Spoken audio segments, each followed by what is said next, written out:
제네바 교리 문답 우리 공부하고 있습니다. 칼빈이 종교개혁이 일어나고 처음으로 이렇게 교리를 정립한 게 이 제네바 교리 문답입니다.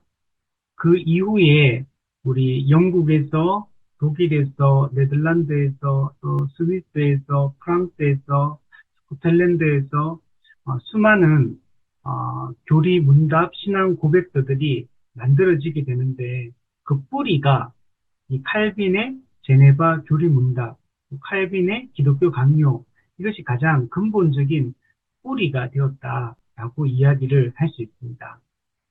그러면 칼빈은 그 이전에 없던 어떤 교리나 사상을 만들어낸 것이냐라고 했을 때는 그렇지 않습니다. 칼빈도 시대의 한 인물이고 그 이전에 기독교가 칼빈 이전에 1500년 동안 기독교가 존재했던 겁니다. 그리고 수많은 믿음의 선진들이 있었고 그들이 이 참된 복음을 훼손하는 거짓된 주장들을 많이 했습니다. 1500년 동안에. 초기에도 그렇고 중세시대 때도 그렇고 그래서 그런 이단들의 발언, 이단들이 성경의 이 사도적 가르침을 왜곡시키고 하는 그 과정 속에 교회는 이단들의 공격을 방어하고 또 교회 성도들에게 참된 성경의 가르침이 무엇인지, 복음이 무엇인지 체계적으로 설명할 필요성이 있는 겁니다.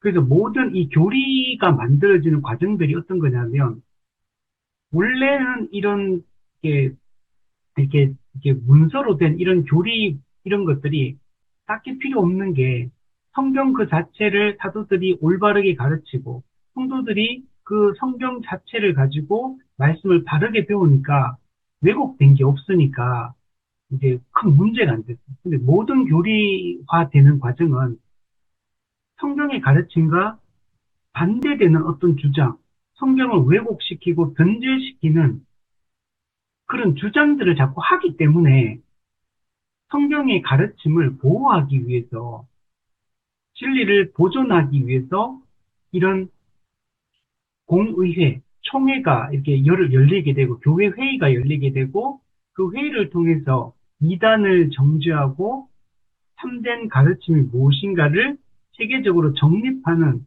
이 과정들을 거치게 됩니다. 그렇게 우리가 지금 가지고 있는 이 신학 또는 교리라는 게 만들어지게 된 겁니다.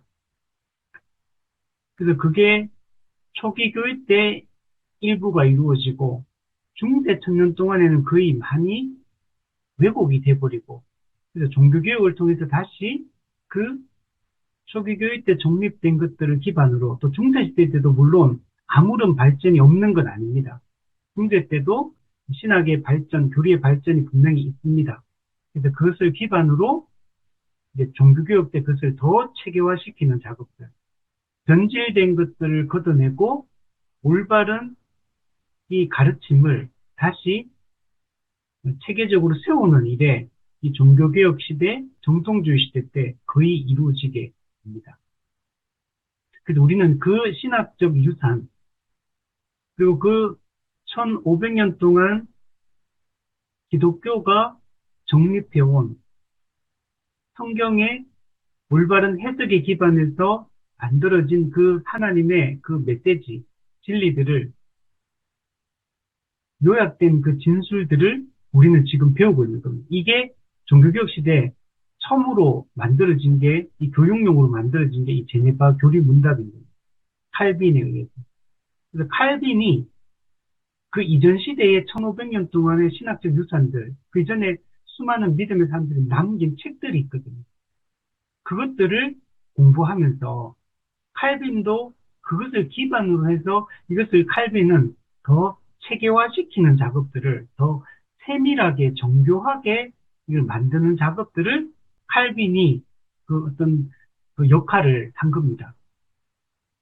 그리고 칼빈의 그런 올바른 가르침들을 제네바 아카데미를 통해 가지고 교육하는 역할들이에요. 그래서 목회자들, 성도들, 어린이들 이 제네바 아카데미 이런 이제 그 반들을 나누어서 아주 집중적으로 올바른 이 진리를 가르치기 시작해요. 그래서 거기서 배웠던 사람들이 유럽, 전 유럽으로 이제 흩어져서 그들이 그곳에 자기 나라에 가서 자기 지역에 가서 종교교역을 이어갔던 겁니다. 우리는 그 신학적 유산을 지금 우리는 물려받은 거고, 근데 그 배경 속에서 우리도 살고 있어요. 그래서 우리가 이 역사적, 그래서 우리가 말하는 게 역사적 기독교를 우리가 따라야 된다. 기독교 2000년 역사 속에 해석되어 온 그 성경 해석, 그리고 정립된 이 교리들, 이 정통 교리들, 이걸 따라가야 돼. 이게 종교개혁 때 이제 정립이 됐고, 그 우리가 가장 성경적으로 이렇게 그 성경이 역사적 기독교 물려준 해석이 복음을 전하는 거, 이거 복음주의라고 해요. 복음주의. 이 복음주의를 우리가 따라야 돼. 이게 복음주의가 곧, 근데 종교개혁 시대 때는 이게 로마 가톨릭을 부정하면서 참된 진리로 돌아왔기 때문에 개혁했기 때문에 그래서 개혁주의다. 그래서 개혁교회라고 얘기하고 그래서 개신교 개혁교회라고 얘기하고 개혁주의라고 얘기하고 개혁파 신학이다. 이렇게 말하고 이게 영국으로 청교도로 이어지고 프랑스는 위근호를 통해 이어지고 또 네덜란드에도 네덜란드 개혁주의자들을 통해 또 이 신학이 이어지고 스코틀랜드에서 이게 존 낙스를 통해 장로교를 통해 이 신학이 이어지고 그게 미국으로 건너가고 그게 우리 한국까지 이어져서 한국 교회도 이런 개혁파 신학이 주류를 장로교가 그래서 주류를 형성을 하게 되었던 겁니다. 물론 이후에 미국 교회도 한국 교회도 세계 교회도 또 변질이 됩니다. 다시 이 성경의 올바른 가르침들이 왜곡되기 시작하고 그래서 다양한 여러 가지 다양한 성경 해석 어떤 교리나 신학들을 만들어내게 됩니다. 그래서 물론 우리가 그런 다른 개혁파 신학이 아닌 다른 신학을 볼 때도 분명히 우리가 도전받는 부분들 또는 우리도 깊이 고민하고 생각해야 될 지점들이 있습니다. 그러니까 우리 개혁파 신학이라고 해서 이게 모든 면에서 모든 걸 다 이렇게 완벽하다 이렇게 말할 수는 없거든요. 성경의 가르침을 바르게 해석한다는 차원에서 분명히 더 탁월하고 더 성경적인 해석이라고 생각하지만 또 다른 부분에 있어서 이 전도의 열정이라든지 또는 사회개혁에 대한 그 사회적 책임에 대한 어떤 열심 이런 것들은 또 약한 측면이 있거든요. 그래서 그런 부분은 분명히 배워야 되고 어떻게 이 성경의 가르침을 시대 속에 적실하게 적용해낼 것인가. 우리는 시대의 산물이기 때문에 우리는 지금 21세기 대한민국에 지금 살고 있는 겁니다. 그러면 그리고 이 포스트 모더니즘 이 시대의 사조, 이 속에서 우리는 하나님을 믿는 사람으로서 어떻게 살아갈 겁니까? 현재 우리 대한민국의 이 좀 혼란한 이 상황 속에서 우리는 어떻게 정치를 우리는 대할 것이고, 또 이 경제와 문화와 이 시대 속에서 어떻게 그리스도인으로서 이것을 해석하고, 여기에 적절하게 우리가 행동하고, 또 올바른 또 우리가 이 시대 사조, 그 타락한 시대 사조를 뛰어넘어서 성경적인 이 세계관으로 이런 문화를 창출해내고 할 것인가를 고민을 해야 되는 겁니다. 우리는 그냥 종교적 영역에서만 그리스도인으로 사는 게 아니고 일상의 모든 삶의 영역에서 하나님의 주권이 임하고 하나님 그 모든 걸 통치하는 거지 종교 영역에서만 하나님이 통치하는 게 아니거든요. 모든 이 삶의 영역, 정치, 경제, 문화, 사회, 예술, 모든 영역에 우리 그리스도인들이 성경적 가치관을 가지고 어떻게 그것을 실현해낼 것인가. 하나님의 뜻이 하늘에서 이루어진 것처럼 땅에서도 어떻게 그것을 이루어낼 것인가를 고민을 해야 되는 겁니다. 그래서 기독교는 불교 절처럼 산속에 있는 교회가 되면 안 됩니다. 이 세상의 한복판에서 이곳에서 그리스도인으로서 우리가 교회가 어떻게 존재하고 어떤 역할들을 할 것인가 그 고민을 해야 됩니다. 교회가 여기에 세상 속에 있으면서도 그러나 세상에 동화되거나 타협해서는 또 안 돼요. 그 세상과 구별되면서도 그러나 세상의 한복판에서 우리는 구별된 하나님 백성으로서 여기서 살아가야 됩니다. 이게 우리가 해야 될 일이거든요. 이제 그렇게 하려면 교회가 무엇인지, 복음이 무엇인지, 하나님 나라가 무엇인지, 그 하나님 나라가 현재 어떻게 이 땅에서 실현되어지는지, 교회와 하나님과의 관계성은 어떻게 되는 건지, 이런 것들을 우리가 바르게 아는 게 매우 중요하고, 성경은 직설법과 명령법으로 구성되어 있거든요. 직설법은 하나님이 우리에게 베풀어 주신 은혜가 무엇인가, 그리고 하나님 베풀어 주신 은혜의 결과가 무엇인가를 얘기하는 거고, 그 하나님의 은혜에 기반해서 우리가 새로운 존재인 교회가 되었고, 교회는 그럼 이 세상 속에서, 이 땅에서 어떻게 신앙생활, 즉 일상생활을 해나가야 되는가, 이 명령법. 그래서 이 성경은 하나님의 은혜와 그 은혜에 기반해서 현실 속에서, 이 땅에서, 이 세상에서 어떻게 살아야 되는지 그 삶의 원리를 성경이 가르쳐 주고 있는 겁니다. 그래서 우리가 바른 교리에 대한 이해, 바른 신학에 대한 이해가 있어야지만 세상을 바르게 우리가 해석하고 현실을 바르게 인식하고 올바른 이 행동을 할 수가 있게 되는 거죠. 근데 지금 한국 사회가 둘로 쪼개져 있듯이 한국 교회도 지금 그게 연장선상에서 한국 교회도 둘로 지금 쪼개져 있는 이런 상황이거든요. 우리가 올바른 이 분별력, 판단력을 갖는 게 지금 매우 중요하고, 교회가 지금 외면당하고 있는 이런 현실이기 때문에 한국 교회는 코로나 이후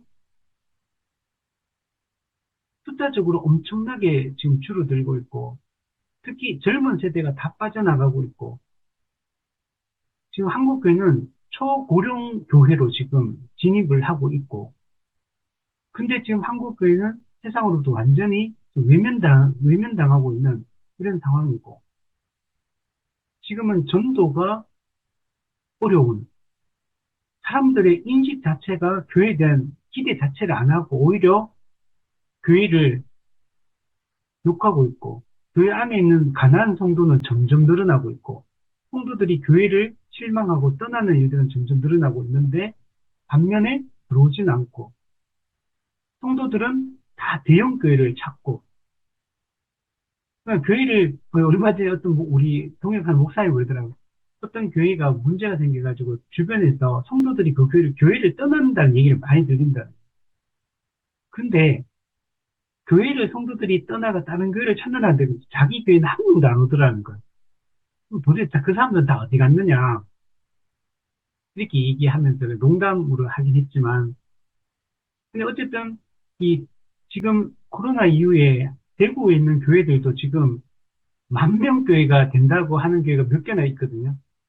대구가 몇천 명, 많아야 뭐 5,000명, 6,000명 해가 가장 큰 교회라고 한 지가 얼마 안 됐는데, 10,000명 출석은 그 정도 안 되겠지만, 등록해서 이제 교대로 오니까, 10,000명 넘는 교회가 지금 대구에 몇 개 교회가 있다고 하거든요.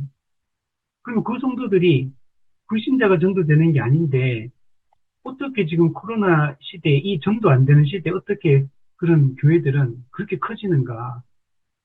결국 중형교회, 소형교회 성도들이 그쪽 다 이동해 갔다는 얘기거든요. 블랙홀처럼 다 빨아들인다. 가만히 있어도 그냥 성도들이 알아서 다 찾아가고 등록을 하니까. 근데 지금 한국 교회는 90% 이상은 100명 이하의 교회고, 70% 이상이 뭐 50명 이하의 교회라고 하더라고요. 그러면 이제 이런 교회들은 이제 곧 이제 문 닫는 교회가 어마어마하게 나오겠죠. 못 견디는 거지. 경제적으로도 재정적으로도 못 견디고 사람이 없기 때문에 목회자 가정도 생활 자체가 불가능하고 이런 상태로 진입을 하는 거죠. 모든 게 봤을 때 이게 건강한 모습이 아닌 거죠.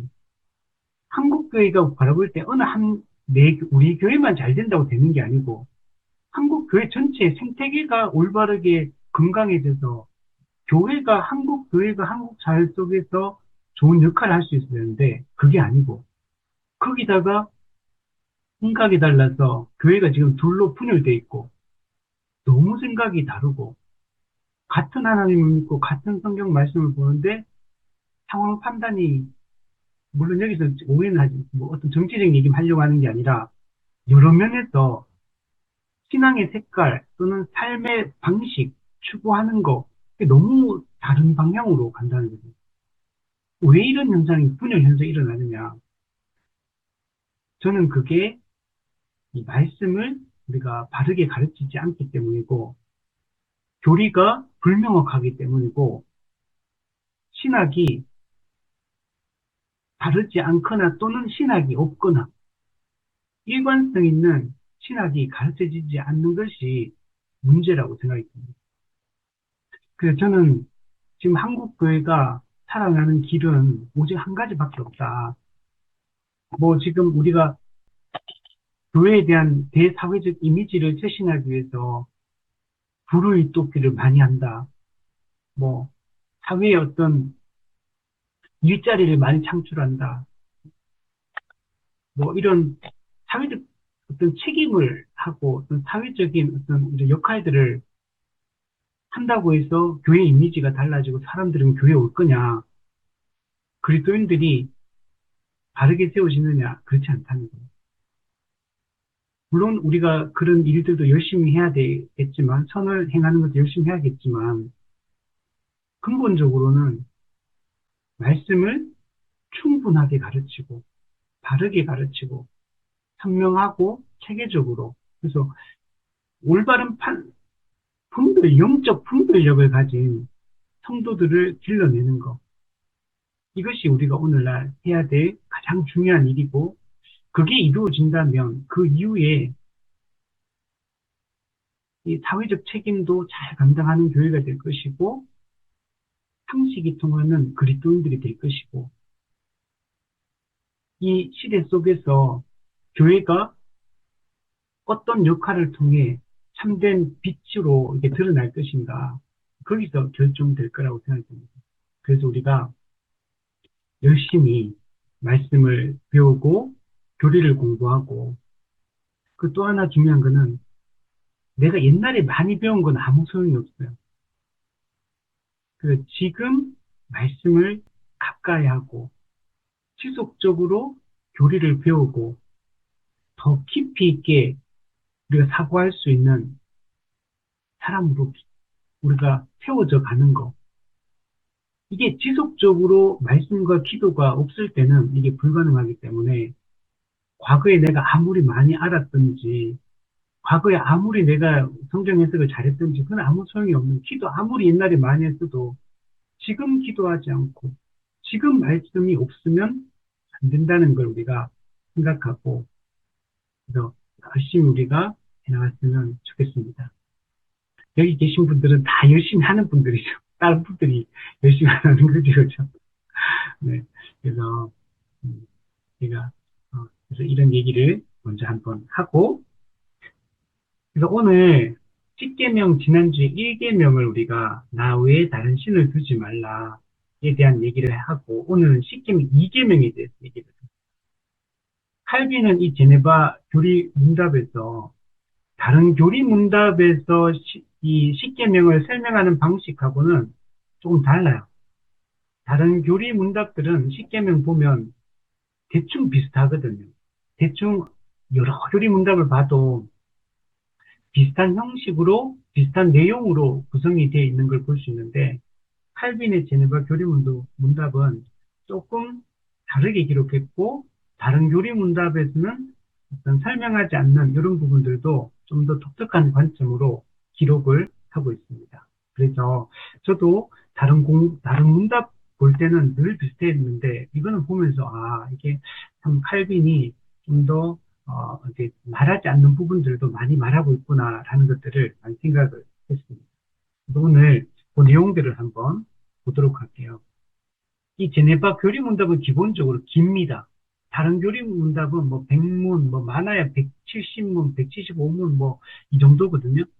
근데 이 제네바 교리문답 300 몇 문까지 되게 길어요. 그리고 설명이 좀 더 다른 데서는 안 하던 설명들도 많이 하고 있다는 것들을 알 수가 있어요. 여기도 보면 이계명 설명에 대한 것만 해도 되게 문답이 많습니다. 보통은 뭐 많아야 뭐 3, 4개거든요. 여기는 지금 엄청 많아요. 그래서 근데 참 논리적으로 잘 기록을 해놨고 핵심을 잘 짚었다라고 생각이 듭니다. 한번 143문부터 우리 한번 보도록 하겠습니다. 우리 제2계명이 어떤 거냐면, 너를 위하여 새긴 우상을 만들지 말고 위로 하늘에 있는 것이나 아래로 땅에 있는 것이나 땅 아래 물속에 있는, 그러니까 이 세상에 있는 어떤 것의 형상으로도 형상을 만들지 말라는 거예요. 그리고 절도 하지 말고 또 그 형상을 섬기지도 마라. 그것들에게 영광을 돌리지도 마라. 명령하고 있는 거예요. 그러니까 하나님이 1계명에서 나 외에 다른 신을 두지 말라. 오직 하나님만이 참된 신, 유일한 신, 한 분 하나님이다. 그래서 그 하나님만 예배하고 그 하나님만 의지하고 그 하나님께만 경배 드려라. 하나님은 내 영광을 다른 자에게 주기를 원치 않는다. 내 찬송을 다른 자가 받는 것을 원치 않는다. 오직 하나님만 영광 받으시기 원하시고, 오직 하나님만 찬송과 경배를 받으시기 원하신다. 하고 명확하게 얘기합니다. 우상이 뭐냐? 팀켈러 목사님이 그 내가 만든 신 그 책에 보면 하나님보다 더 사랑하는 거, 하나님보다 더 많이 생각하는 거, 하나님보다 더 의지하는 거, 하나님보다 더 우선하는 거, 이게 바로 우상이다. 우리가 생각하는 우상은 저기 절에 가 있어서 부처 상을 만들어 놓고 아니면 뭐 나무를 섬기는 소를 섬긴다든지 구체적인 어떤 조각해서 어떤 형상을 섬기는 이런 것만 우리가 생각하기 쉬운데 그렇지 않다.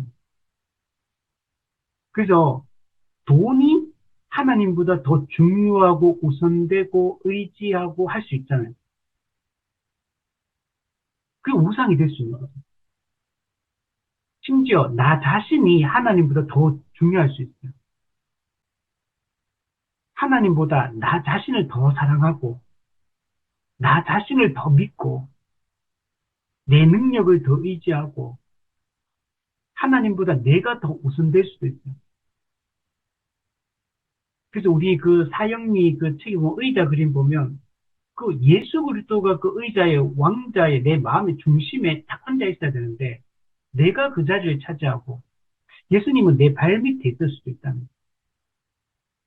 내가 정말 하나님을 섬기는 건지 아니면 하나님을 이용해서 내 이익을 취하고 있는 건지 나를 섬기고 있는 건지를 봐야 됩니다.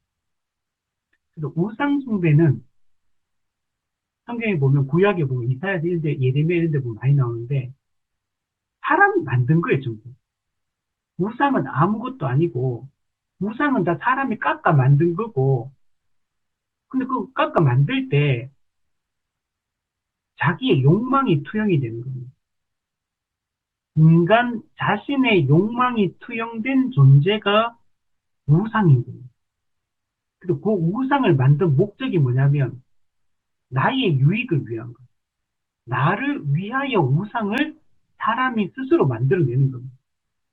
그러니까 사람은 그 우상 그 자체를 섬기는 게 아닌 거예요. 석가모니 그 상을 보고 기도하지만 그 석가모니를 섬기는 게 아닌 거예요.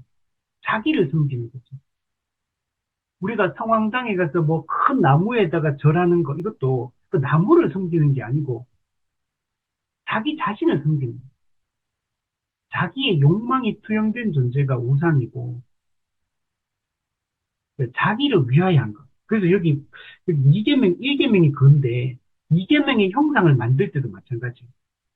맨 앞에 보면, 너를 위하여 새긴 우상을 만드는, 너를 위하여 이렇게 말해요. 자기를 위하여 만드는 겁니다. 그리고 출애굽기 그게 32장에 보면 금송아지 만들잖아요.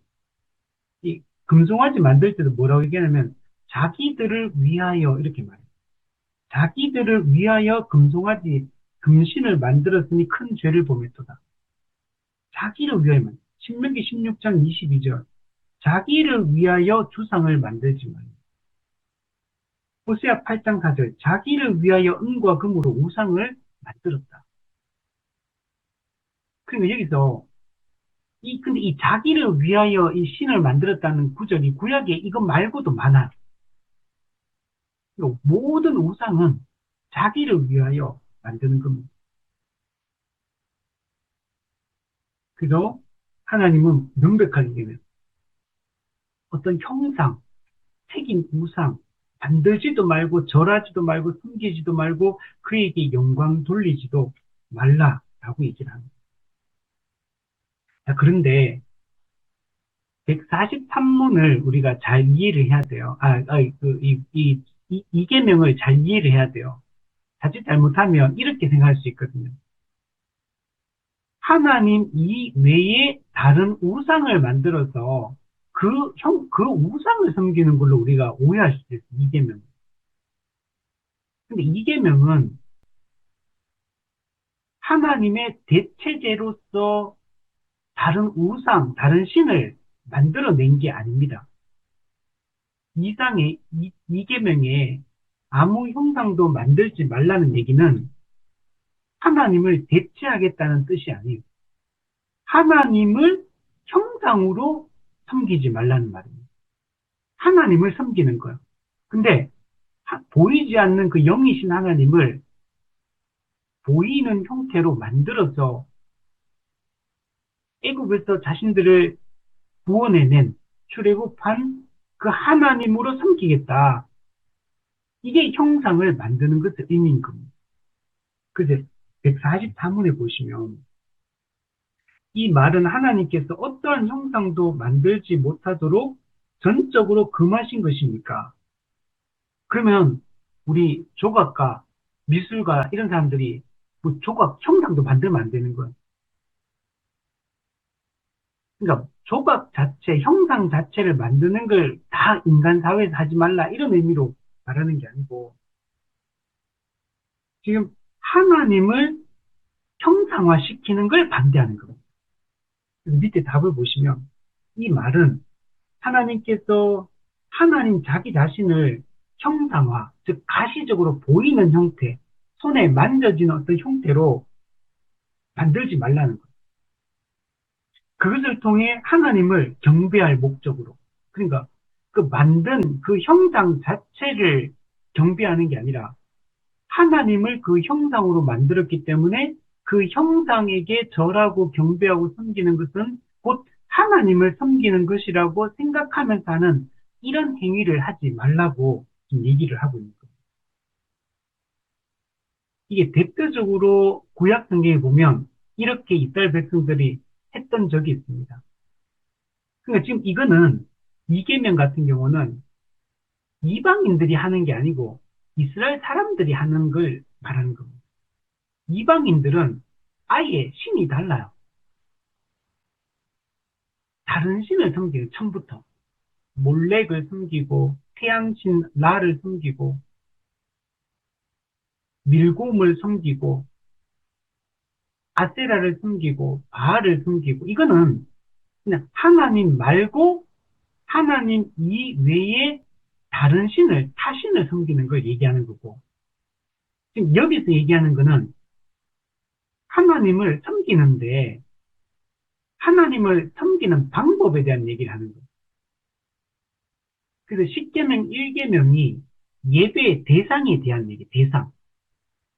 대상이 누구였냐? 성경의 하나님, 히브리인의 하나님, 성경에서 그 이름을 여호와라고 부르는 그 신만 유일한 신으로 경배하라. 이게 1계명이라면 2계명은 그 하나님을 섬기는데 어떤 방법으로 하나님을 섬길 거냐. 예배의 방법에 대한 얘기라는 하나님을 가시적으로 형상으로 만들어 숭배하는 걸 금지한다는 것. 하나님을 경배하는 방법은 하나님의 형상을 만들어, 가시적인 형상을 만들어 경배하는 이런 방식이면 안 된다는 것. 왜? 이게 위험하기 때문에. 신약에 넘어오면, 그럼 그 방법, 그럼 하나님을 예배하는 방법이 뭐냐? 딱 한 가지밖에 없어요. 말씀으로 하나님을 경배하는 것. 기독교는 로마 가톨릭이나 또는 정교회처럼 의식 이런 게 별로 없어요. 그냥 예배가 단순합니다. 예배 요소가 되게 단순해요. 기독교의 예배의 방식, 예배의 순서가 되게 중요하거든요. 역사적으로. 이게 하나님을 예배하는 기본 방식. 근데 이거는 다 뭐냐면 말씀 중심의 예배예요. 말씀으로 하나님을 예배해야 되지 형상으로 하나님을 예배해서는 안 된다. 이게 이계명에서 말하는 핵심적인 내용입니다. 그러면 기독교는 말씀을 한다.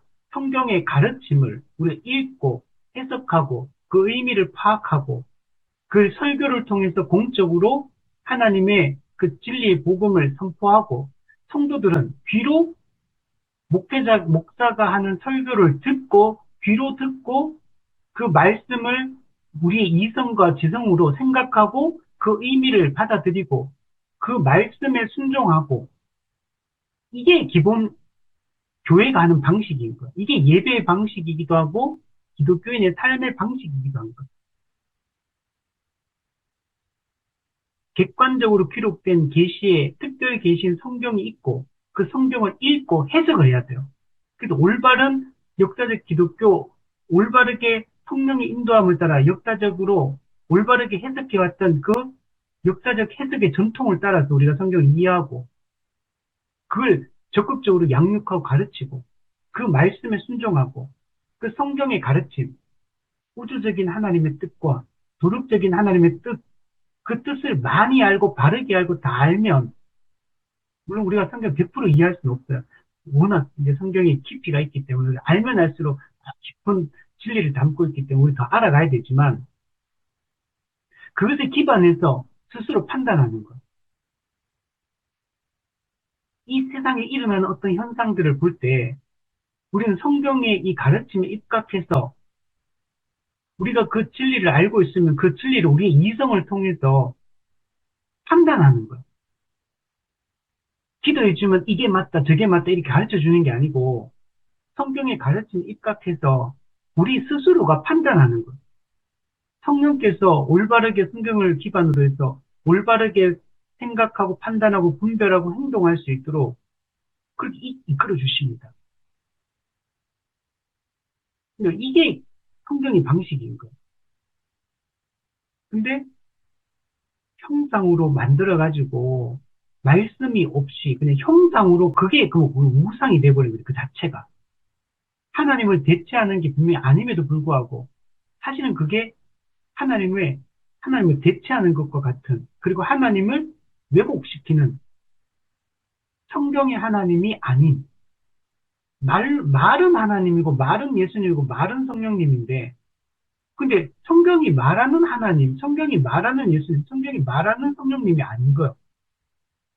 성경이 가르치는 복음이 아닐 수 있잖아요. 그렇게 형상으로 만드는 순간 그렇게 되기 때문에 그걸 금지하고 있는 겁니다. 그래서 성경을 물론 구약시대 때는 아직 하나님이 직접 말씀하시는 방식 근데 그게 이제 하나님이 이 정경을 완성해 주시죠. 그래서 신구약 66권의 성경을 우리에게 성령의 영감으로 오류가 없는 말씀을 우리에게 주셔서 이 특별 계시, 기록된 말씀, 이걸 읽고, 우리의 눈으로 읽고, 생각하고, 앞뒤 문맥을 살피고, 역사적으로 올바른 해석 전통에 따라, 그리고 올바른 신학적 해석에 따라, 문법적, 올바른 글 읽는 기본적인 방식에 따라, 성경 66권 전체에 통일 수 있는 가르침에 기반해서 각 부분들을 해석해 나가면서 진리를 알고 그 진리를 그 진리에 따라서 판단하고 결정하고 행동하고 적용하고 이렇게 살아가는 게 우리의 방식이에요. 그래서 하나님이 이걸 예배 방법으로 형상으로 하나님을 예배하지 말라고 얘기를 하는 거예요. 구약에 이렇게 했던 적이 있어요. 출애굽기 32장에 모세가 시내산에 올라갔는데 안 내려오는 거 백성들이 불안한 거죠. 그러니까 아론한테 찾아가가지고 우리가 금패물 다 들고 올 테니까 우리를 인도할 신을 만들어 달라. 근데 여기서 우리를 인도할 신은 누구냐면 하나님이 아닌 다른 신을 만들어 달라고 한 게 아니라 하나님 모세가 산에 올라가 안 내려오니까 우리를 불안한 우리의 마음을 달래줄 그 하나님을 형상으로 만들어서 그 형상을 금송아지를 딱 만들어가지고 옆에 두면 하나님이 우리와 함께하고 있다라고 눈에 보이잖아요, 금송아지가. 하나님을 형상으로, 송아지를 숭배하는 게 아니고, 그냥 하나님이라는 존재를 형상으로 표현한 게 금으로 만든 송아지 형상입니다. 아마 이것도 애굽에서 애굽 사람들이 소를 숭상하거든요. 그 영향을 받아서 아마 금송아지로 만들었을 거예요. 애굽에 아직 여전히 애굽에 물이 아직 안 빠진 거. 노예의 근성이 남아있고 애굽에 400년 동안 살면서 애굽의 문화와 그 사상에 이들도 물들어 있는. 그래서 뭐 중간에 좀 힘들면 아이고 애굽에 매장지가 없어가 나오게 하느냐 다 우리 굶어 죽게 하고 뭐 다 이렇게 죽게 한다 그러면서 애굽에 돌아가겠다. 그리고 애굽 살 때가 좋았는데 그때는 좀 정말 막 고기도 푸짐하게 먹고 막 그런데 지금은 먹을 것도 없다 그러면서 이 고기는 맛도 없고 만나도 이제 또 보기도 싫고 맛도 없고 막 그런 불평하잖아요. 이 노예 근성에서 못 벗어. 근데 그때 금송아지 만들 그때 그렇게 했거든요. 그래서 모세가 탁 내려왔어요. 그 시내산 10계명 돌판을 받아가지고 탁 내려왔는데 율법 받고 바다가 내려왔는데 이 금송아지 숨기고 있는 거죠. 모세가 와가지고 그걸 탁 던지면서 깨뜨리죠. 돌판을. 그러면서 막 책망하죠. 그때 모세가 뭐라는지 아십니까? 여호와의 편에 설 자가 누구냐? 하나님 편에 설 자가 누구냐? 그래 레위 자손이 딱 앞으로 나옵니다. 딱 나와가 칼을 차고 딱 나와가지고 그 금송아지 우상에게 경배했던 이스라엘 사람들 칼로 죽이기 시작합니다. 누굴 죽인 줄 아십니까? 형제, 아들, 이웃, 친구를 칼로 그 우상 그 금송아지를 숭배했던 자들을 주도했던 사람들이겠죠. 그들 죽입니다. 몇 명을 죽이냐면 3,000명을 죽입니다. 칼로. 뭐 이거 학살 아닙니까? 근데 모세는 뭐라고 하는 줄 아십니까? 사람을 죽였잖아요. 이거 뭐 잔인하다, 뭐 학살했다. 근데 하나님은 그렇게 판단 안 합니다. 모세가 뭐라고 하냐면 이들이 여호와께 헌신했다 이렇게 헌신했다. 그리고 뭐라고 하지 아십니까? 너희들이 여호와께 헌신했기 때문에 하나님께서 너희에게 레위 자손에게 복을 주시리라 이렇게 모세가 얘기합니다. 이거는 하나님 편에서 하나님의 뜻을 거스르고 하나님의 영광과 명예를 더럽힌 자들을 공의로운 심판을 내리는 거예요. 이거 잔인한 게 아니에요. 하나님의 명예가 실추되었기 때문에 하나님이 존재가 지금 부정당했기 때문에 하나님 거기에 대한 심판을 내리는 겁니다. 이게 또 한 번 이스라엘 역사도 또 다시 재현되는데 북이스라엘 왕국과 남유다로 르호보암과 여로보암이 분열이 될 때 그때 어떠냐면 여로보암이 그 당시에 이스라엘 남자들은 1년에 3번 절기 때마다 예루살렘에 가가지고 성전에 가가 제사를 지내야 되거든요. 그게 이스라엘 남자들의 20대 이상의 남자들의 의무입니다. 근데 나라가 분열되니까 이제 예루살렘 못 가잖아요. 사마리아 쪽에 있는 열 지파들은 못 가니까 여로보암이 어떻게 하냐면 금송아지 두 개를 만듭니다. 그 만들고 하나는 베델에 하나는 단 그게 딱 두고 이 이제 그 두 군데 딱 두고 이제부터 열 지파들은 여기 가서 1년에 세 번씩 하나님께 제사 지내라. 이제 예루살렘에 갈 필요 없다.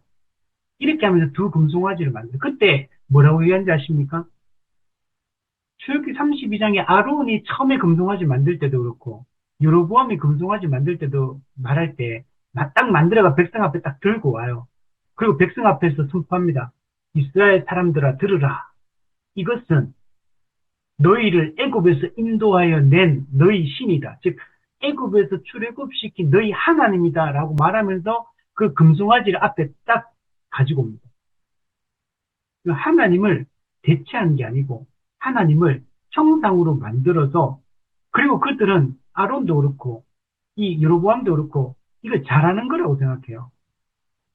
우리를 출애굽시킨 그 하나님을 우리가 잘 섬기기 위해서 이렇게 한다. 그 하나님을 경외하기 위해서 이렇게 한다. 라고 얘기를 합니다. 그러니까 이게 이계명을 어기는 겁니다. 자, 그럼 이게 뭐가 문제가 되느냐? 왜 하나님을 형상으로 만들면 안 되느냐? 형상으로 만들면 맞아요.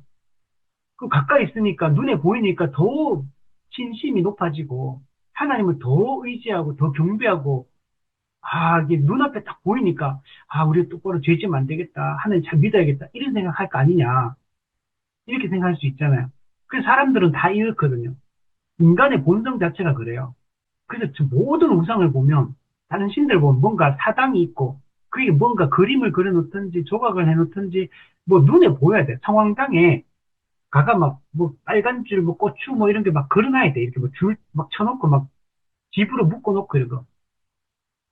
제가 예전에 그 티벳에 단기선교 이렇게 갔었는데 티벳 가면 그 라마 불교거든요.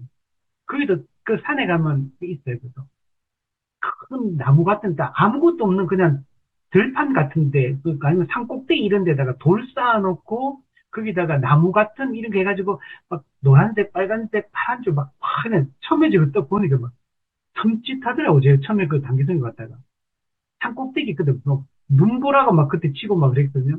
근데 아무도 없고 그 산 꼭대기 우리가 길 건너서 가는데 갑자기 그게 딱 나타나는 거예요. 막 안개가 끼고 눈보라 치고 막 이런데 근데 막 섬찟하더라고. 그거 보는 순간. 근데 사람들은 그걸 믿는 사람들한테 그게 얼마나 위로가 되겠어요, 그게. 힘이 되고, 은혜가 되고, 그런 거죠. 그 사람들은 전부 다 눈에 보이는 거, 손에 잡히는 거, 직접적으로 내 옆에서 뭔가 도울 수 있는 뭔가를 의지하고, 기대하는 거죠. 근데 하나님은 우리 왜 이걸 하지 말라고 하는 145문 보면 왜 우리는 하나님을 보이는 형상으로 표현하지 말아야 합니까? 왜냐하면 하나님은 기본 영이십니다. 보일 수가 없어요. 그리고 영원하신 분, 알 수 없는 하나님. 그리고 근데 생명이 없고 썩어질 눈에 보이는 물체 사이에는 그 어떤 일치점도 존재하지 않기 때문에. 자, 지금 여기에서 눈에 보이는 물체는 뭡니까? 피조물인 거예요, 피조물. 이 세상에 있는 무슨 피조물인 거예요. 그게 여러분 뭐 100kg 되는 금덩어리 또는 뭐 100kg 되는 보석이 있고 막 수정이 있고 막 멋지잖아요, 그런 거 보면. 아니면 이 세상에 있는 어떤 것 중에 진짜 멋진 뭐 있습니까? 아름답고, 뭔가 신비롭고, 귀해 보이고, 뭔가 뭐 영적인 효험이 있을 것 같은 어떤 물건들 있잖아요. 어떤 그런 모양, 형상, 이런 게 있을 수 있잖아요. 하나님을 그렇게 만들어 놓고, 이게 하나님이다. 이게 성경의 하나님이다. 이게 너희를 출애굽시키고, 천지를 창조하신 하나님이다. 이렇게 하는 순간 어떻게 되겠습니까? 이 세상이 아무리 귀하고 멋있고 아름답고 신비롭고 그런 물건이 있다 하더라도 그게 천지를 창조하시고 알 수 없고 우리의 이성을 뛰어넘어 우리의 경험을 뛰어넘어 있는 완전하시고, 무한하시고, 무소부재하시고, 영원하신 그 하나님을 담아낼 수 있겠습니까?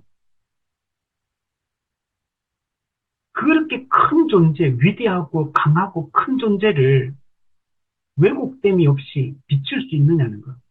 비출 수 없습니다. 그래서 형상으로 하나님을 만드는 순간 하나님이란 존재가 그분의 본질이 왜곡되고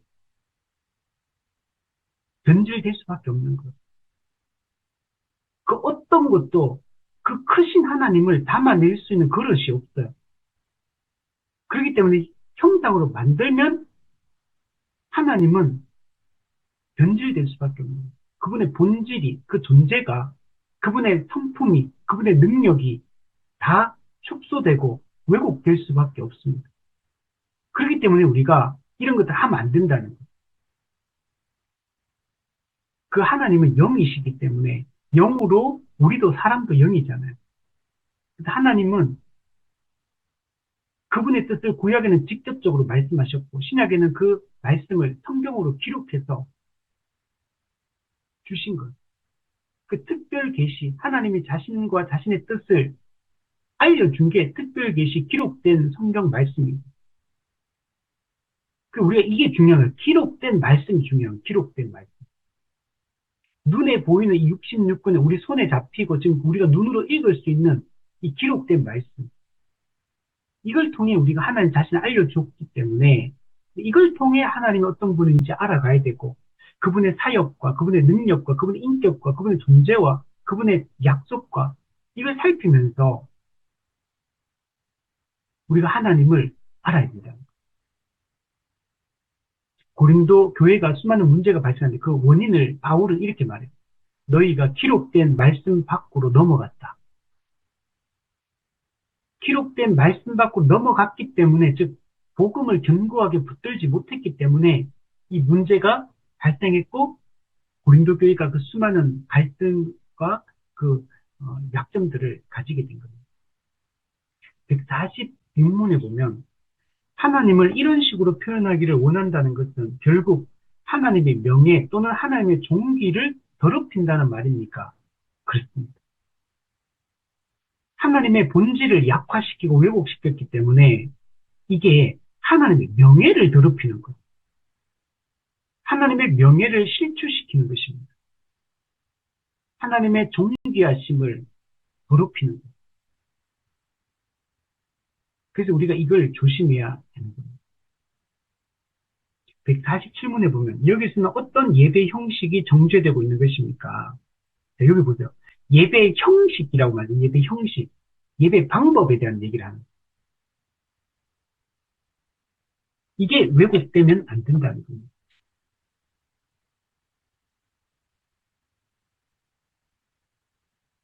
그래서 우리 기독교, 우리 개혁파 전통은 예배 순서, 예배 요소 있잖아요. 우리 주일날 예배 드릴 때 이게 되게 중요합니다. 이게 함부로 생각하면, 쉽게 생각하면 안 돼요. 이 예배 요소들이 그냥 만들어진 게 아니고 이게 오랫동안 기독교가 성경의 가르침을 따라 역사적 전통 가운데 이게 정립되어 온 겁니다. 그 예배 요소 중에 우리 그 보시면 기도도 있고, 그러니까 예배 요소는 올려드리는 게 있고 하나님이 내려주시는 게 있어요. 인간이 하나님께 반응해야 될 부분이 있고 하나님이 우리한테 복을 주시는 은혜를 베푸시는 내용들이 같이 담겨 있습니다. 그래서 찬송, 기도, 설교, 그죠? 우리 또 축도, 그리고 뭐가 있습니까? 뭐, 그리고 또 광고도 되게 중요한, 광고도 예배 요소입니다. 교회 소식을 전하는 것도 한몸된 교회의 소식을 전하는 거기 때문에 광고는 그냥 대충 해도 되는 게 아닙니다. 이것도 예배 요소에 들어가요.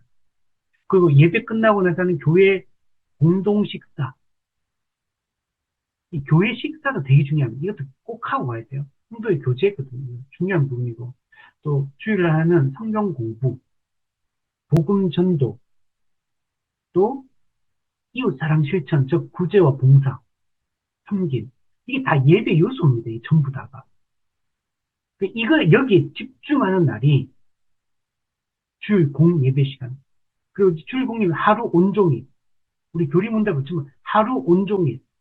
집에 일찍 가면 안 돼요, 여러분. 주일날 자꾸 빨리 가려고 하고, 자꾸 성도들하고 같이 있는 걸 안 좋아하고, 아니, 예배 공식적인 예배 끝났다는 거 이제 가도 되는 거 아니고 내 의무 다 한 거 아닙니까? 아니요. 한 시간 예배 드리는 걸로 의무 다 한 게 아니에요.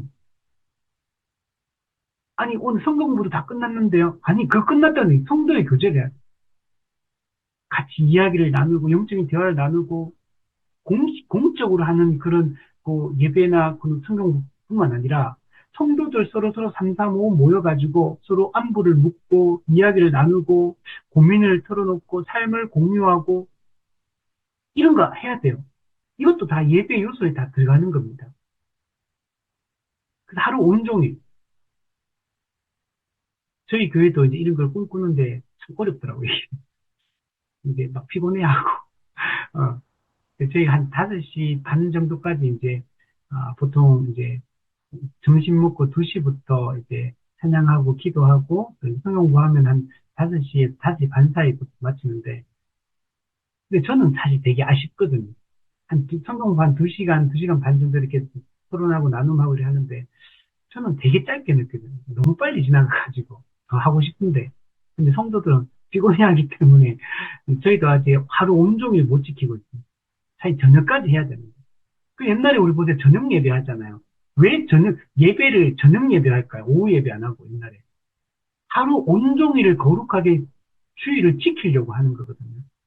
왜냐면, 그럼 주일 저녁 예배 있으면 낮에 헛짓거리를 못 하는 거예요. 죄를 짓고 막 이상한 짓 하고, 그냥 못 하잖아요. 내 마음을 그래서 예배 다 끝나고, 낮에는 이제 성도들과 교제하고, 저녁 예배 딱 드리고, 그 아침부터 저녁까지를 하루 온종일을 하나님을 특별히 구별한 날이잖아요, 주일은.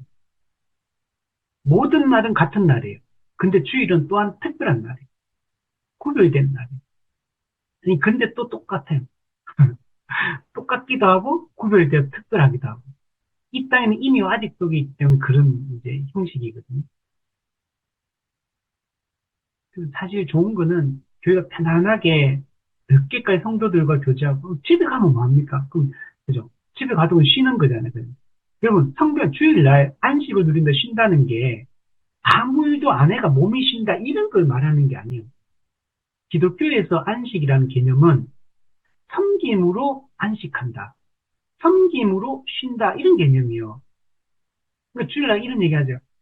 목사님은 월요일날 놀기라도 하지, 쉬기도 하지만 일반 성도들은, 그죠? 6일권 일하고, 주일날 와가 막 봉사하고, 막 일하고, 막 주일까지 섬기고, 월요일 되면 또 아침에 출근해야 된다. 이러면서, 목회자들은, 더 편하다. 이렇게 생각하는 사람도 있잖아요. 성도들은 일주일 내도록 그냥 일만 하고, 직장 가서 일하고, 가정에서 일하고, 주일 나와서 또 봉사한다고 늦게까지 해요. 근데 목회자는 사례라도 생활비라도 받는데, 우리는 돈 받는 것도 아니고, 우리는 그죠? 헌금하면서, 그죠? 봉사는 더 하고, 그냥 뭔가 억울하고, 그죠? 이렇게 생각하는 분이 많진 않겠지만, 근데 이게 잘못 생각하는 거예요. 몸이 쉬는 게 쉰다는 개념이 아니에요. 우리는 섬김으로 쉬는 겁니다. 섬김으로 안식을 누리는 거예요. 난 주일에 제일 바쁘다. 아니, 그 잘하는 거예요, 여러분. 전 주일날 막 아침에 교사하고, 뭐 성가대하고, 예배 드리고, 식당 가가 식당 봉사하고, 오후 되면 또 막 이렇게 셀 모임의 리더로서 또 하고, 또 끝나고 나면 주일 교회 가기 전에 또 집에 가기 전에 청소하고 막, 나는 1인 뭐 4역, 5역을 하고 있습니다. 잘하는 거예요, 여러분, 그거. 그러니까 교회가 뭐 일만 막 부려먹고 막 사람 성도들을 아니 그거 아니에요, 여러분.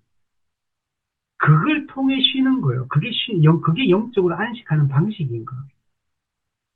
아무 일도 안 하고 쉬는 게 안식을 누리는 게 아니고 섬김으로 기쁨을 누리는 거예요. 섬김으로 안식을 누리는 거예요. 물론 이제 오늘날에 이제 성도들이 한 20% 열심히 해, 80%는 그냥 교회만 왔다 갔다 하니까 이제 1인 4역, 5역 되니까 이게 문제인 거예요. 사실 이거 잘못된 거거든요.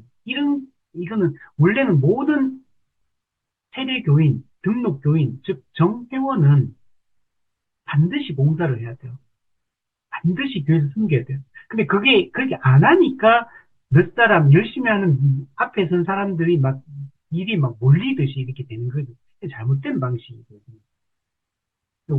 올바른 성경적 교회에서 추구하는 이 원리들을 따라서 그래서 모든 성도는 은사적 섬김을 통해 이 교회 하나님 나라를 풍성하게 충만케 하는 이 은사와 직분의 이 중요성들을 다르게 알아야 돼. 교회론적 관점이. 그러면은 그런 현상이 안 일어납니다. 그러면 모두가 주일날이 기다려지고 모이면 기쁘고 즐겁고 왜냐면 같은 생각을 같은 신앙 고백을 가진 사람들이 같은 걸 나누고 또 교회 지도가 있잖아요. 이 목사 장로의 이 지도를 통해 가지고 삶의 문제들 또 성도들의 교제를 통해 그 고민들 삶의 어려움들을 함께 짐을 짊어지고 이렇게 하는 게 그 주일날이 제일 기쁘고 제일 기다려지고 제일 행복한 날. 왜? 주일은요, 천국에서 우리가 장차 누리게 될 천국에서 그 천국을 압축해서 집약적으로 이 땅에서 가장 잘 보여주는 날이 주일이거든요. 주일은 천국을 미리 앞당겨서 맛보는 날이 주일이에요. 예배의 모든 요소가 다 담겨 있거든요. 이런 날이 없어요. 그래서 주일이 우리한테는 천국 잔치를 미리 맛보는 날, 천국에서의 삶을 실제적으로 이 땅에서 가장 많이 누릴 수 있는 날이 주일이에요. 근데 우리는 지금 주일이 그냥 의무 방어전이 주일날 예배 안 드리면 찝찝하고 그냥 예배 한 시간이라도 드리고 집에 가야지만 그래도 뭔가 벌 안 받 천국이라도 갈 것 같고 그런 사람이 다수고 근데 또 열심히 봉사하지만 기쁨은 없고 그냥 죽으라고 일하는 느낌이고 그냥 근데 막 으쌰으쌰 이런 분위기면 또 막 그래도 즐거운데 다들 막 안 하려고 그러고 빼고 막 집 빨리 가려고 그러고 이런 분위기에서 그러나 또 누군가는 해야 되니까 꾸역꾸역 해나가는 이런 신앙생활이 되면 얼마나 불행합니까? 신앙생활이 불행한 신앙생활입니다. 그러니까 이제 그렇게 하다가 이제 이 교회에서 하다가 이제 지치니까 어떻게 됩니까? 아, 이 교회 이제 떠나야겠다. 그러면 이제 이제 내가 이제 이게 안 하고 편안하게 할 수 있는 게 근데 대형 교회 이제 가는 거죠. 편안하게 누구도 타치하지 않는 내가 하고 싶을 때 하고 하기 싫으면 안 해도 되는 숨어 있을 수 있는 그러니까 지금 대구에 10,000명 넘는 교회가 막 이게 막 계속 나오잖아요. 앞으로 더 나올 거야. 그럼 거기가 뭐 어때요? 성도들이 이런 정말 이 교회에서 세례 교인으로서 즉 회원으로서의 그 의무와 권리를 누리며 열심히 일할 수 있는 사람들이 거기 가는 순간 20%는 축구라고 할 거고 거기도 똑같이 나머지 80%는 주일날 예배만 왔다 갔다 밥만 먹고 집에 가는 사람으로 이제 그러다가 아직 기분 내키면 금요일에도 한번 가지고 이렇게 신앙생활 하지 않겠습니까? 왜 그 하나님이 은사를 주셨는데 그 은사를 사용하지 않고 섬기라고 교회를 섬기라고 주신 건데 왜 예배만 드리고 왜 집에 가? 왜 권리만 누리려고 하는? 의무는 아무것도 안 하고. 세례 받을 때 교인의 의무가 생기거든요. 우리 헌법에도 교인의 의무가 명확하게 제시가 되어 있어요. 근데 의무는 이행하지 않고 권리만 누리려고 하는 왜 이런 성도를 양산하면 이런 사람이 한국교회 80%잖아요. 이게 무슨 교회입니까, 이게? 서로 교제도 안 되고 이게 정말 이게 잘못된 거. 그래서 우리가 올바른 방향으로 가야 된다. 자, 우리 147문 보시면 근데 어떤 예배 형식이 정죄되고 있는 것입니까? 마치 하나님께서 어떤 형상을 통해서 우리에게 나타나시리라 하는 것처럼 그 형상 앞에 나와 기도를 드린다든지 그 형상 앞에 무릎을 꿇는다든지 그 밖에 다른 어떤 존경의 표시를 그 형상에게 행하는 모든 것을 금지하고 있습니다. 하나님의 본질을 담아내지 못하는 그 대상에게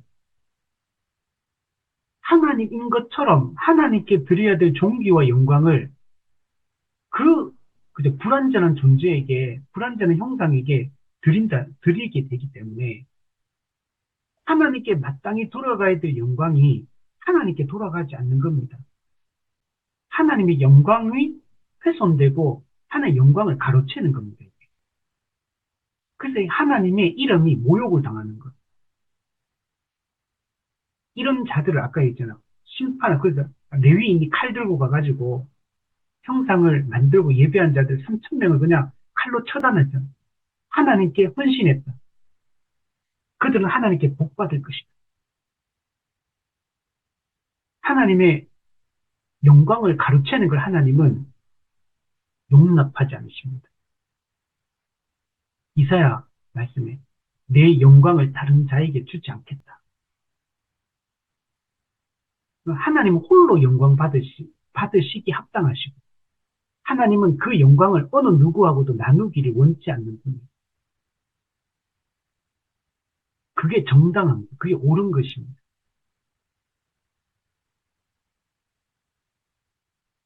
그래서 우리가 올바른 방식으로 예배하지 않으면 그 하나님의 영광을 가로채고 훼손하는 겁니다. 우리는 말씀이 아닌 다른 방식으로 뭔가 하는 모든 예배 방법이 다 잘못된 거예요. 우리가 역사적 기독교가 물려준 이 신앙의 기본 방식대로 예배하지 않으면 안 돼요. 이걸 훼손하면 안 됩니다. 아무리 뭐 AI가 등장하고 아무리 뭐 3000년대 막 이렇게 막 우리가 살아도 우리가 하나님을 예배하는 방식, 하나님을 섬기는 방식은 똑같습니다. 이거는 시대, 문화, 인종, 역사, 사회 발전 속도 아무 상관없어요. 오직 우리는 말씀으로만 하나님을 예배하고 말씀으로만 하나님을 알고 그래서 여러분 요즘에 설교도 AI가 막 설교 얼마나 잘하는지 아십니까? 이 AI가 저도 AI를 쓰거든요. 요즘 너무 잘 돼, 진짜. 보면은 물어보면 너무 잘 가르쳐줘요. 질문만 잘하면 진짜 좋은 정보, 고급 정보들도 막 알려줘요.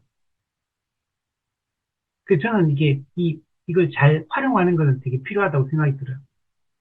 근데, 그래서 제가 어제 보니까, 어떤 페이스북에 보니까, 목회자들이 AI로 설교를 다 준비하는 거예요.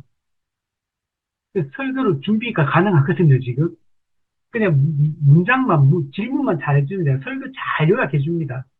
그거 가지고 설교한다. 그분이 하는 말이, 물론 저도 이게 해보거든요. 해보면 진짜 물론 완벽하지 않습니다. 그렇지만 그냥 웬만한 목회자보다 제가 볼 땐 설교 더 잘합니다. 설교문 더 잘 만들어냅니다. AI가. 몇 초 만에 만들어냅니다. 그리고 되게 신학적으로 또 제가 보니까 엉뚱한 얘기를 잘 안 해요. 물론 엉뚱한 얘기 어쩌다 보니 있어. 근데 제가 살펴보니까 그래도 일반적인 얘기, 딱히 교리적으로 문제 안 되는 얘기, 이런 얘기만 딱 해요. 그러니까 이제 이 정도면 일반 그냥 제대로 설교 준비 안 하는 목회자를 하는 것보다 아예 이 설교문 하는 게 제가 보면 더 좋아요. 말씀이 더 좋아. 근데 이제 문제는 뭐냐면 그분이 이제 그 목사님이 지적하는 거는 성경 본문을 붙들고 고민하고 씨름하고 내 삶에 적용해 나를 살피고 현실을 진단하고 판단하고 성도들의 삶을 고민하고 씨름하면서 하나님이 우리 어떤 말씀을 주는지 그 인격적 교제 가운데 묵상되어진 말씀이 아니잖아, 이거는. 설교 문 자체로만 봤을 때는 더 체계적이고 논리적일 수 있고 더 교리적으로도 또 발을 근데 교리적 깊이 있고 이런 건 아닙니다, 여러분. 오해는 하지 마시고. 근데 이제 그래도 뭐 딱히 막 엄청 이상한 얘기는 안 해요. 근데 그런 인격적인 하나님과 목회자와의 인격적 그 소통의 과정, 교제의 과정을 통해 묵상되어진 설교는 아니잖아요, 그거는. 그러면 설교자가 그 문구 들어가잖아요. 그러면 연기하면 되는 거예요, 설교. 이제부터 여러분 신학교 안 나와도 돼요. AI한테 설교 다 해가지고 연기 잘하면 돼요. 여러분 영화 보면은 목사 이런 거 연기하는 분도 있거든. 그러니까 연기자들 보면 진짜 목사보다 더 목사 같아요. 설교 더 잘해, 그 영화 보면. 그 설교문 AI한테 탁 받아가지고 그거 다 연기하면 돼. 이게 막 제스처도 그렇고 표정, 말투, 음의 높낮이 이런 거 다 연기하면 되거든요. 그 내용 그 숙지가 외우면 되잖아. 그 배우들 그 잘 외우잖아요. 그 설교문도 100% 딱딱딱 외워가지고 그 연기하면서 이렇게 탁 설교하면 그분 아마 웬만한 목회자들 그냥 보다 훨씬 더 은혜롭고 감동적인 더 올바른 설교를 할 겁니다. 근데 거기는 이제 문제가 예, 그 설교 문 자체만 중요한 게 아니거든요. 그 설교나 여기는 그 메신저의 인격이 들어가는 거거든요. 메신저의 삶과 메신저 그 설교자와 하나님과의 인격적 교제, 고민 이런 게 씨름하는 과정, 기도하고 은혜를 구하고 이런 과정을 통해서 설교라는 걸 하는 거잖아요. 이런 과정 없이 그냥 설교 문 자체를 그냥 전달을 잘한다고 해서 그게 사람의 마음을 움직이고 하는 게 아니기 때문에. 그래서 아무리 시대가 변해도 하나님의 예배 방식은요, 2000년 전이나 지금이나, 예수님이 재림이 2000년 후에 된다면 2000년 후에나 설교의 방식 똑같아요.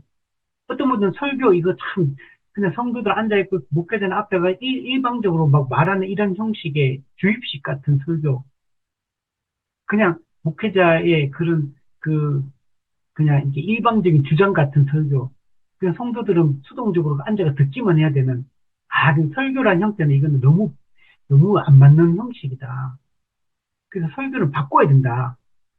그래서 막 이런 거 바꾸려고 사람들이 막 드라마 설교, 뭐 이미지 설교, 그림 설교, 다양한 형태를 끌고 오는 거죠. 뭐 연기자처럼. 그래서 목회자는 찰스핀이 연기자가 돼야 된다. 때로는 배우가 돼야 되고, 목회자는 때로는 변호사가 돼야 되고, 때로는 뭐가 돼야 상담가가 돼야 되고, 막 이런 식으로 했거든, 옛날에. 찰스핀이가 2차 대각성. 그게 우리의 형식이 되면 안 된다. 목회자가 막 말투도 온홀하고 좀 논리적이지 않더라도 그 메신저의 인격을 통해 나타난 그리고 살면서 경험되어진 그 하나님과 진리에 대한 확신 이걸 가지고 메시지를 설교를 해야지 그때 성령께서 역사하십니다. 그리고 우리가 이 방식을 절대 놓쳤으면 안 된다. 자, 우리 148문에 보면 그러므로 이 계명에서는 모든 조각이나 그림, 즉 예술품들이 금지되고 있는 것으로 이해해서는 안 된다. 예, 그죠? 일반적인 조각, 일반적인 그림, 일반적인 어떤 미술품, 이런 걸 반대하는 게 아니에요. 단지 여기서 핵심은 뭐냐? 하나님을 섬기기 위해 만들어진 모든 형상들을 금지하고 있다. 보이지 않는 하나님, 영이신 하나님, 모든 피조세계를 초월해 계신 그 하나님, 무한하시고 영원하신 그 하나님, 그 하나님을 외형적인, 즉 피조물, 썩고 제한적이고 이런 불완전한, 유한한 이런 형상들 안에 하나님을 가둬가지고 하나님을 공경하고 예배하는 이런 모든 종교적 형태들 그리고 이 형상들로 우상 숭배를 오용하는 거 이걸 다 정죄하고 있다. 정죄, 금지하고 정죄하고 있다는 겁니다. 그러니까 이 계명은 성경의 하나님을 영이신 하나님을 그 형상으로 이제 만들어서 이게 하는 이 특정한 이 경우 요 경우에 한해서 하는 이야기다. 그렇게 우리가 생각을 해야 됩니다. 일반적인 어떤 공예품을 만드는 거, 이런 것들을 우리는 반대하는 게 아니다. 149번 보면 이 계명의 목적은 무엇입니까? 1계명 같은 경우는 우리가 예배해야 될 분, 즉 예배의 대상이 오직 하나님이다. 다른 헛된 신들은 아니다. 그들을 섬기면 안 된다. 오직 하나님 자신만 예배해야 된다. 그래서 우리가 한 분 하나님, 유일하신 하나님, 이분만 예배해야 된다. 예배의 대상은 오직 성경의 하나님 그 한 분뿐이다. 이걸 얘기하는 거예요. 그래서 율신 하나님. 그래서 신명기 32장에 보면 나 외에는 신이 없도다. 이사야 45장 나 외에 다른 이가 없나니 나밖에 신이 없느니라. 고린도전서 8장 우상은 세상에 아무것도 아니며 우리 이사야에는 우상은 사람이 나무 해와가지고 일부는 신으로 만들고 일부는 불 떼는 데 사용하고 얼마나 무익하고 헛된 것이냐 이렇게 책망하거든요. 고린도전 8장에 하나님은 한 분밖에 없는 줄 아노라. 하나님, 즉 엘로힘, 천지를 창조하신 이 엘로힘 하나님은 조물주는 오직 한 분 하나님밖에 없다. 그런데 세상에는 하늘에나 땅에나 신이라 불리는 자가 많다. 많은 신과 많은 주가 이 세상에 존재한다. 그러나 우리에게는 한 분 아버지만 계신다. 이 한 분 아버지는 성경의 하나님을 지칭하는 것. 이 하나님만이 유일한 하나님, 이분만 성경을 이렇게 합니다. 자, 근데 이계명이 있으면 이제 여기서는 우리를 모든 미신들과 육신적인 예배 방식으로부터 우리를 구해내시기 위해 미신적이고 육신적인 예배 방식. 우리를 여기서 구해내기 위해 무엇이 올바르고 하나님께서 받으시고 기뻐하는 예배 방법인지를 우리에게 가르쳐주고 있는 것이다. 하나님이 기뻐하는 예배는 딱 한 가지밖에 없어요. 말씀으로 예배하는 것. 이 방법밖에 없다. 그래서 기독교는 로마 가톨릭이 다른 거예요. 그래서 여러분 종교개혁 일어났을 때 이 개신교는 로마 가톨릭은 그 예배 요소 속에 형상들이 많아요. 그런 외적인 것들, 의식들 이런 게 많아요. 이런 걸 다 걷어내는 겁니다. 기독교는 사실 그 어떤 분은 그래요. 목회자들이 뭐 이렇게 가운 입는 거 있잖아요. 이것도 반대하는 분들도 있습니다. 물론 저는 이제 거기까지는 생각하진 않지만 그냥 근데 우리가 가운 입어도 되고 안 입어도 되는 거죠. 입어도 괜찮지만 근데 굳이 또 그것도 안 입어도 상관없어요. 우리는 기독교는 그런 게 하나도 없잖아요. 뭐 촛불을 켠다는 이런 것들도 사실은 다 외적인 거예요. 물론 그 자체를 하는 형상으로 섬기는 거 아니지만 그 의식 이런 것들도 많고 그러니까 그런 형상 이런 외적으로 보이는 것들 이런 것들을 되게 많이 만들어내거든요. 그래서 이게 동서방교회가 분리될 때 동방교회는 형상 숭배를 금지했고 서방교회는 형상 숭배를 용인한 거예요. 그 로마 가톨릭이 성상 숭배를 해왔던 겁니다. 동서방교회 분리될 때 두 가지 문제예요. 성령의 누구로부터 나오느냐 필리오케 논쟁하고 이 성상 숭배 문제가 동서방교회가 분리되는 중요한 두 가지 이슈예요. 그만큼 이 성상 숭배가 이게 중요한 문제인 겁니다. 그래서 개신교는 이걸 철저하게 부정하고 로마 가톨릭의 잘못을 지적을 했던 겁니다. 그래서 우리는 기록된 말씀을 가지고 그 말씀을 전하고 가르치고 설교하고 양육하고 그 말씀에 순종하고 그 말씀으로 판단하고 그 말씀을 붙들고 의지하고 살아가고 이게 기독교의 예배 방식이다. 150문. 그럼 다음을 말해봐요. 근데 이 출애굽기 20장에 보면 이 이계명을 얘기할 때 덧붙여져 있는 말씀이 있는데 그 덧붙여져 있는 말씀이 뭐냐면 위협의 말씀. 사람을 위협하는 말이 첨가되어 있습니다. 나 여호와 너의 하나님은 질투하는 하나님인즉 나를 미워하는 자의 죄를 갚되 아비로부터 아들에게로 3, 4대까지 하거니와. 이 계명을 얘기하고 나서 덧붙여진 말씀이 하나님이 질투의 하나님이다. 나를 미워하는 죄를 갚는데 아버지로부터 아들에게까지 3, 4대까지 심판하겠다. 이렇게 지금 얘기를 하고 있습니다.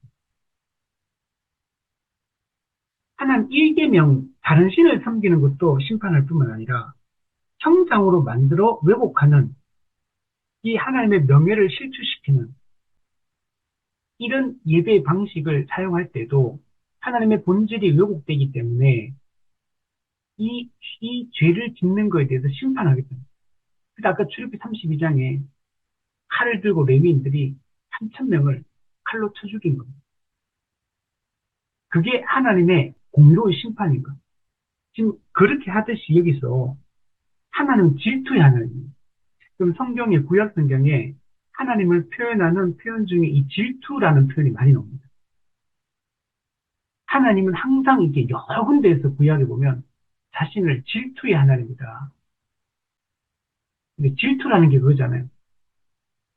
그냥 부부 사이에, 아니면 뭐, 애인과 뭐, 남녀 사이에, 나보다 다른 사람을 이렇게 더 이렇게 높이고, 더 막, 그죠? 좋게 바라보고, 이렇게 하면 질투를 느낍니다.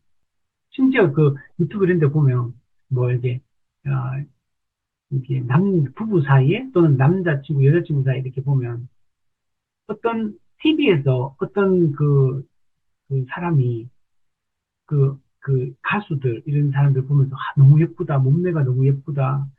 그러면서, 나 저 사람 너무 좋다. 연예인 저 사람 내 제일 좋아한다. 이런 얘기 하니까, 아내도 남편도 다 질투를 하더라고.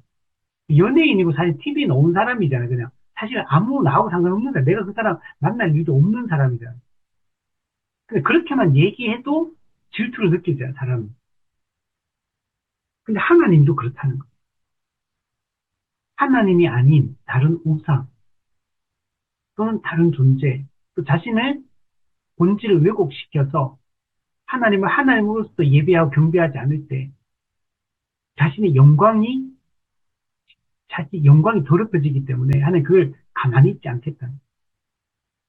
거기에 대해서 하나님 심판하겠다. 이걸 뭐라고 해? 나를 미워한다 이렇게 표현하잖아요.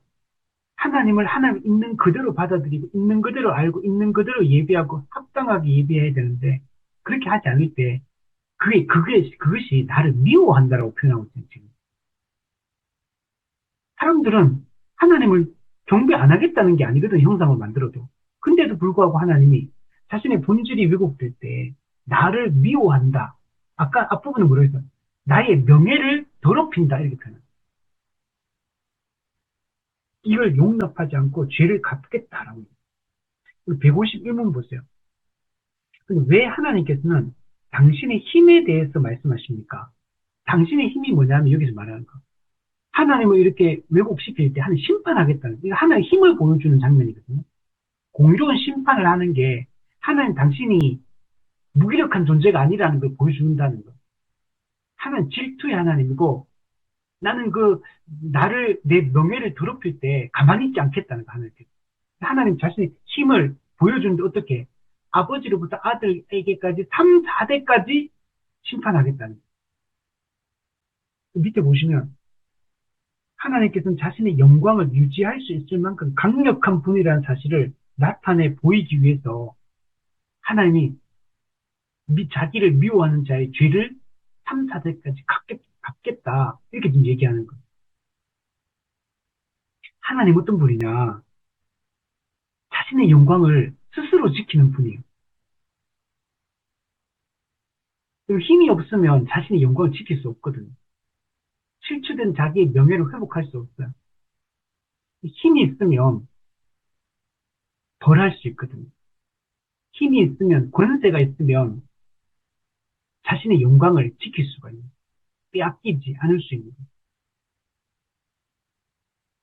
갈라디아 6장 7절에 보면 하나님은 업신여김을 받지 아니하시나니 사람이 무엇으로 심든지 그대로 거두리라.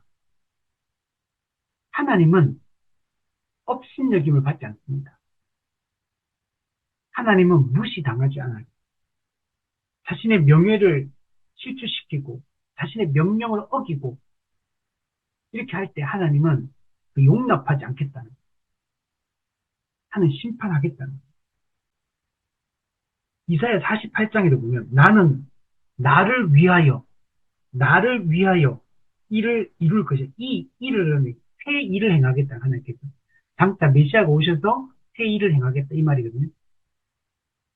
어찌 내 이름을 욕되게 하리요 내 영광을 다른 자에게 주지 아니하리라.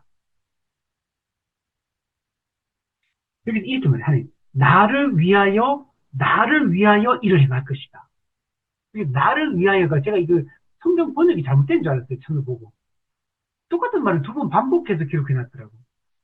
나를 위하여 일을 행하고, 그래서 내가, 내 이름이 욕되게 되는 걸 내가 금하겠다. 내 영광을 다른 자에게 주지 않겠다. 이렇게 말씀해요. 실제로 그렇습니다. 하나님은 사람이 아무리 이렇게 막 해서, 지금 한국 교회는 어떻게 보면 하나님의 이름이 우리 때문에 모독을 받고 있는 거잖아요.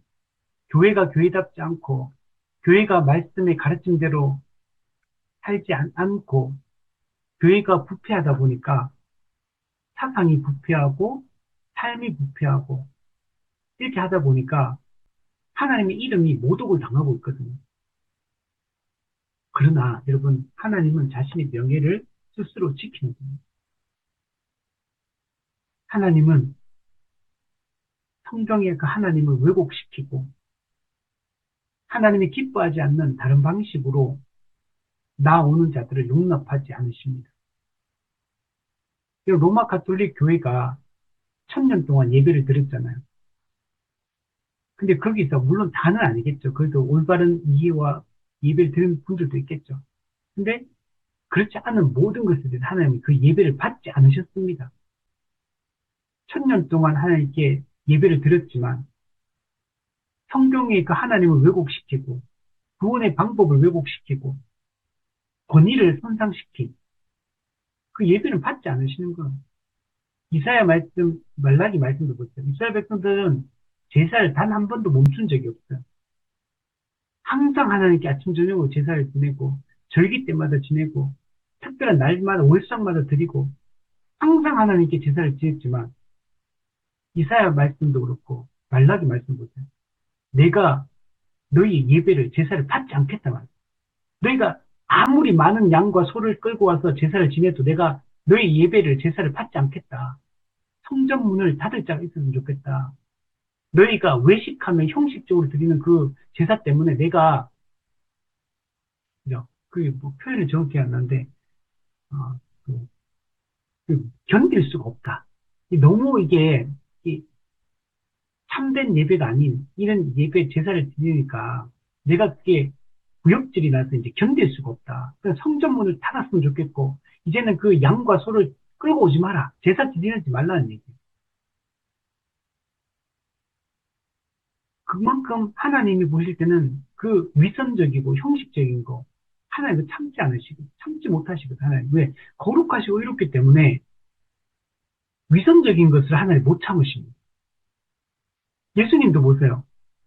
그 바리새인들, 그 당시 사두개인들, 그 종교인들 다 제사 지내고 막 했잖아요. 예수님 뭐라고 말씀하십니까? 독사의 자식들아. 서기관들, 바리새인들 율법 얼마나 열심히 가르쳤어요. 백성들로부터 존경받았거든요. 왜? 그들이 외적인 스승이니까. 율법을 가르친 사람이고, 제사를 집례하는 사람들이고, 모든 의식을 주관하고, 병 걸려도 그 치료받았다는 걸 제사장한테 가서 확인을 받아야 될 정도로 그 권위가, 외적 권위가 대단하거든요. 모든 권세, 권력, 돈, 명예, 모든 걸 다 가지고 있어요. 그 당시는. 종교 분리가 안 됐거든요. 종교 일치 사회잖아요. 그러니까 종교 권력이 모든 권력을 다 가지고 있는 겁니다. 근데 예수님 뭐라 그러십니까? 화 있을진저 외식하는 서기관과 바리새인들아 화 있을진저 어, 그 율법을 가르치면서 자기도 지옥으로 가면서 다른 사람들을 또 더 지옥 백성 만들고 있다. 그러면 예수님이 얼마나 책망하십니까? 외적으로는 그 평토장한 무덤 같다. 회칠한 무덤 같다. 화 있을진저 너희가 이를 갈면 슬피 울음이 있으리라. 이렇게 예수님 말씀합니다. 예수님은 이걸 겉으로 볼 때는 용납하는 것 같고 당장 이 악행에 대한 벌이 시행되지 않으니까 징벌이 속히 실행되지 않음으로 말미암아 사람들이 마음이 담대해서 죄에 머무르고 고집하지만 하나님은 업신여김을 받지 않는 분입니다. 하나님 스스로 자신의 명예를, 그 명예를 지키시는 그런 분이라는 것. 자신의 이름이 욕되고 모독받는 걸 하나님이 기뻐하지 않으신다는 걸 생각을 해야 됩니다. 52문에 보면 하나님께 말씀하는 질투란 무엇을 말합니까? 하나님께서는 자신과 동등한 그 어떤 신도 참으실 수 없다는 뜻입니다. 여러분, 어떤 신도 여러분 조금이라도 0.1%라도 여러분 그 영광을 줄 수 없어요. 하나님께서는 당신의 무한하신 사랑으로 당신 자신을 우리에게 주셨기 때문에 하나님 전부를 우리한테 주셨잖아요. 예수 그리스도를 주셨잖아요. 우리 또한 전적으로 오직 하나님의 것이 되어지길 원하십니다. 여러분, 하나님은 우리의 90%를 원하지 않습니다. 하나님 우리의 99%를 원하지 않습니다. 하나님 우리의 100% 전부를 원하십니다. 예수님 말씀하시죠. 너희가 소유와 목숨과 가족과 미워하지 않으면, 버리지 않으면 능히 내 제자가 될 수 없다. 예수님 말씀하시죠. 부자청년이 주님 영생은 어떻게 얻습니까? 율법 다 지켜라. 예, 제가 어릴 때 다 지켰습니다.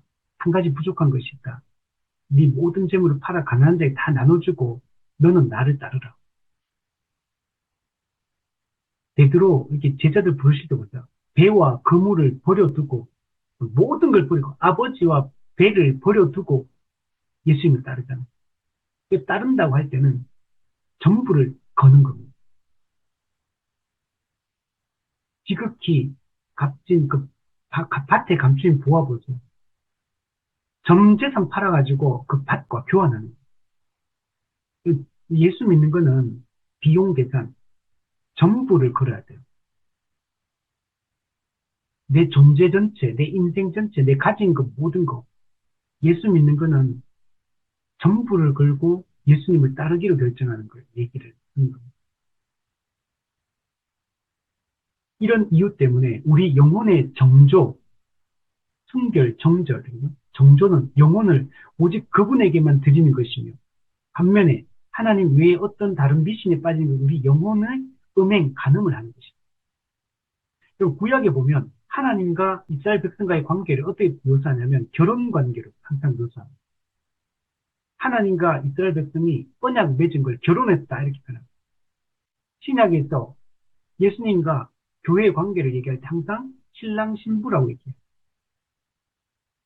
이게 전부 다 언약 관계를 얘기해요.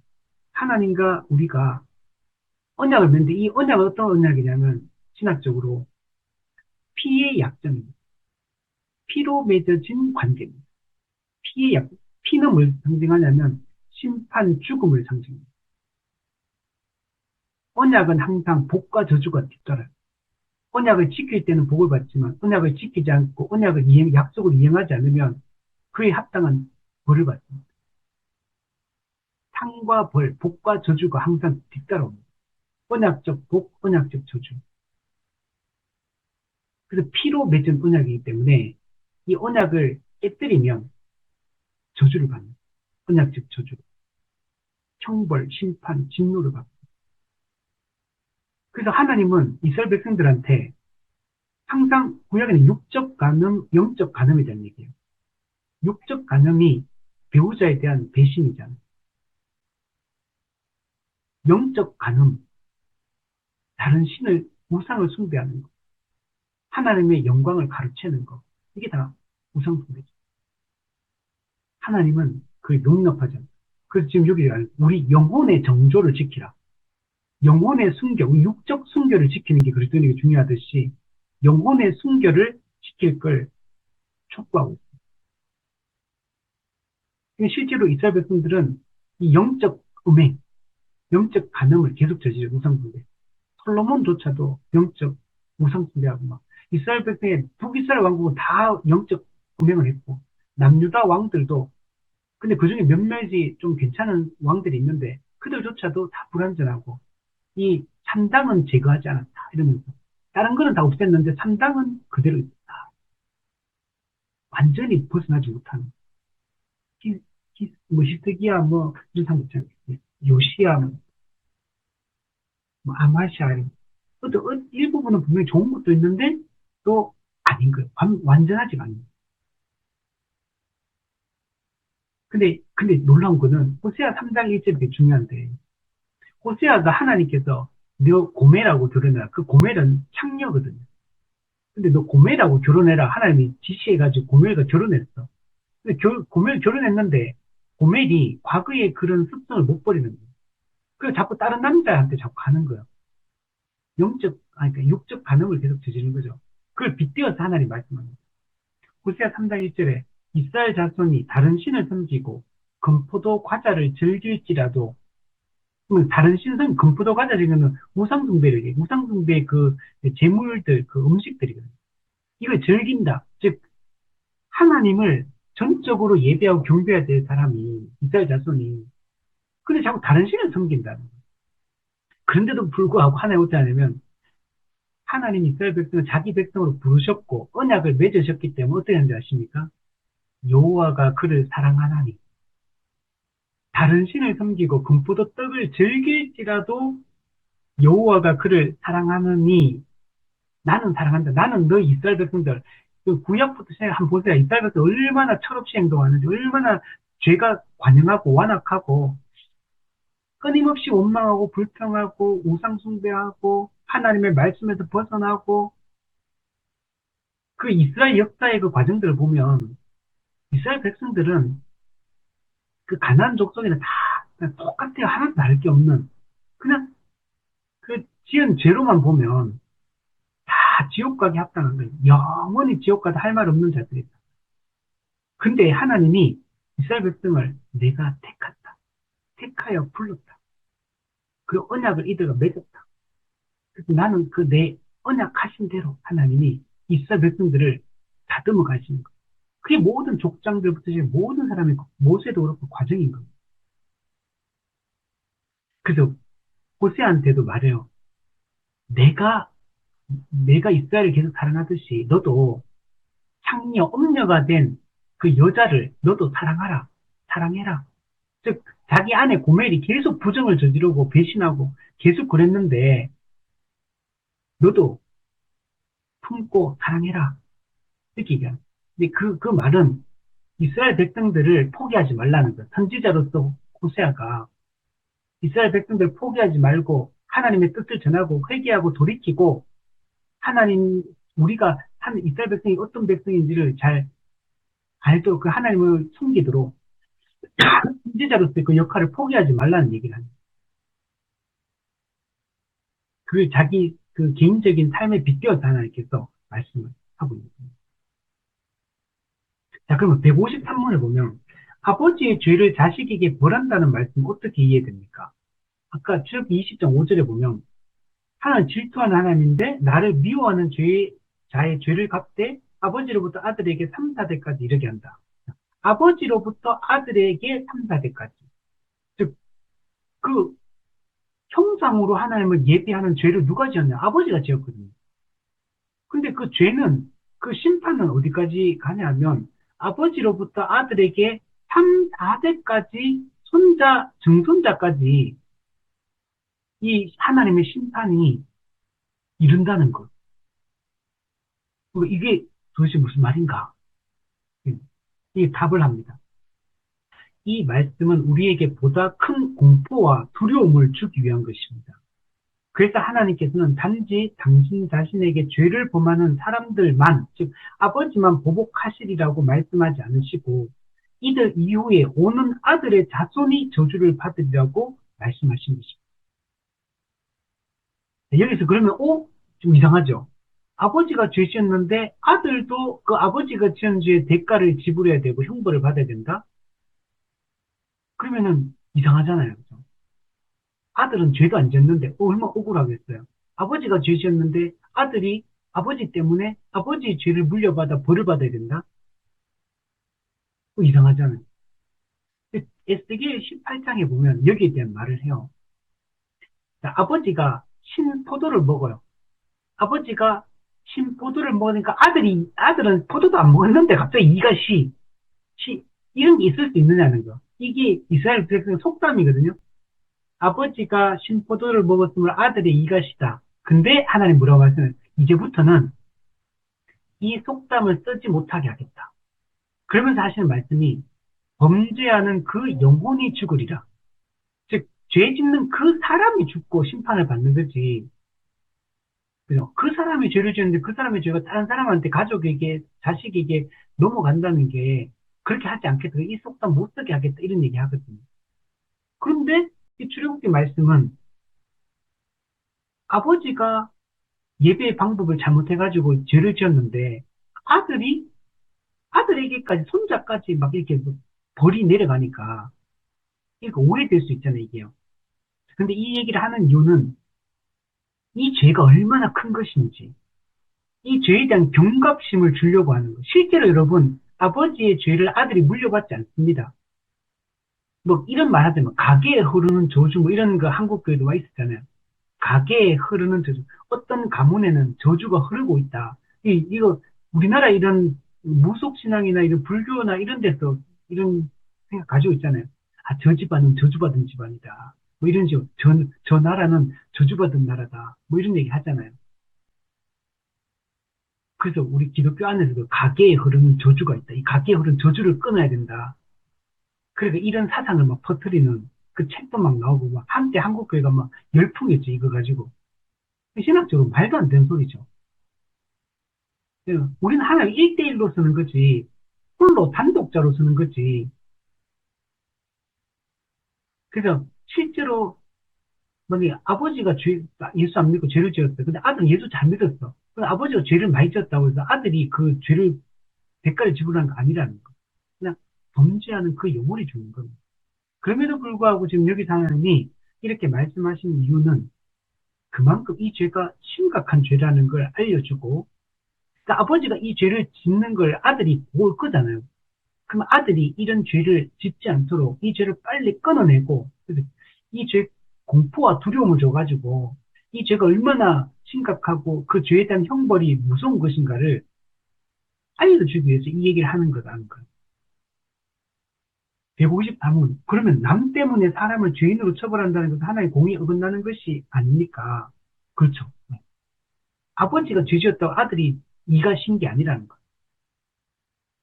그래서 내 죄 때문에 남이 그 죄의 대가를 지불하는 게 아니라는 겁니다. 만일 우리가 인류의 형편이 어떠한 것인가를 생각한다면 이 문제는 쉽게 해결이 됩니다. 이만 인류의 형편이란 뭐냐면 인간은 타락했고 그 죄는 매우 심각하다는 거예요. 죄에 대한 하나님의 진노가 엄중하다. 심판의 엄중함. 이걸 얘기하는 거예요. 자, 즉 밑에 보면 우리는 모든 본성적으로 저주를 받은 존재이기 때문에 설사 하나님께서 우리를 현 상태대로 그냥 내버려 두신다 하더라도 우리는 하나님께 대해 아무런 불평을 할 수 없습니다. 무슨 말이냐면 본성적으로 우리는 다 저주받은 인간들이에요. 태어날 때부터 원죄를 가지고 하나님의 원수로 태어났어요. 처음부터 태어날 때부터.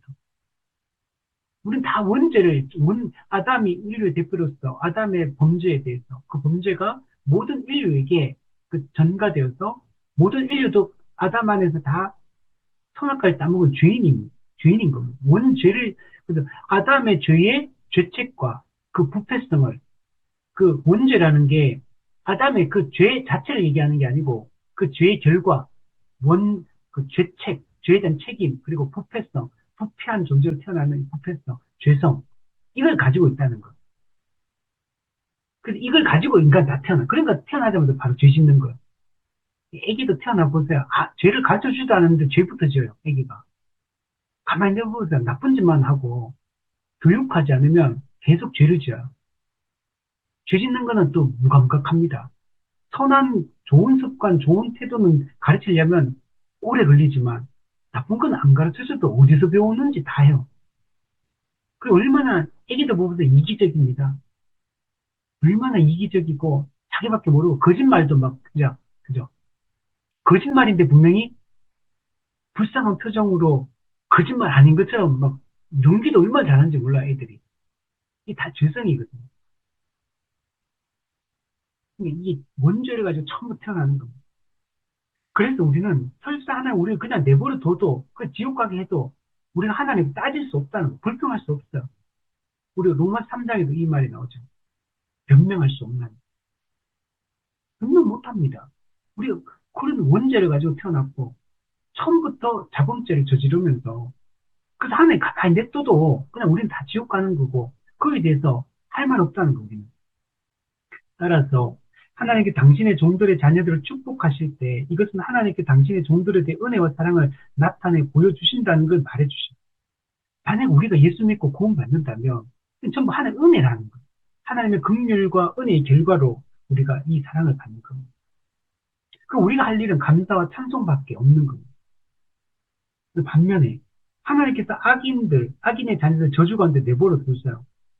악인들에 대한 하나님의 징벌의 표시가 되는 겁니다. 즉 공의의 표시가 된다.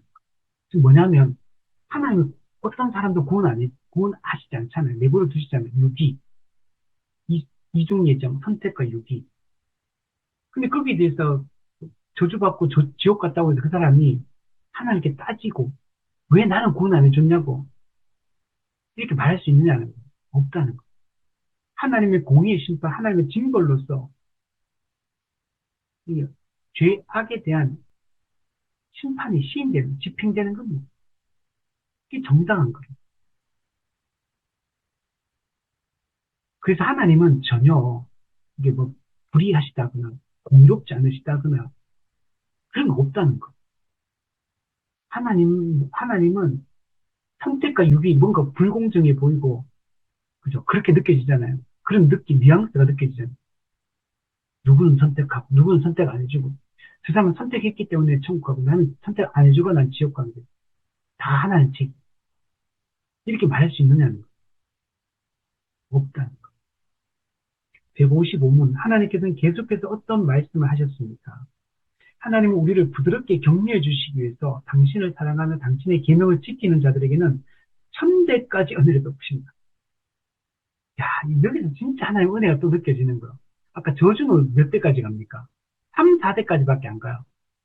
근데 여기서 이 하나님을 제대로 섬기고 경외하고 하면 어때요? 그 복이 후손에게 1000대까지 복을 주시겠다는 하나님.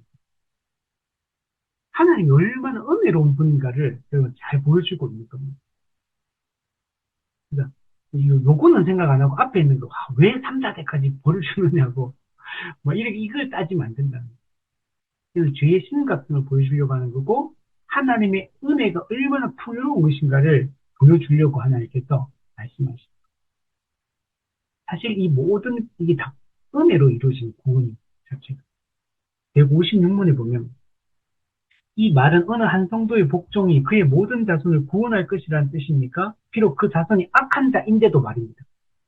그러니까 천대까지 복준다 그러니까 야 우리 천대 조상이 예수 잘 믿어가지고 우리 천대 후손이 무슨 짓을 해도 다 천국 가고 뭐 복 받고 그렇다는 거냐 그런 게 아니라는 거예요.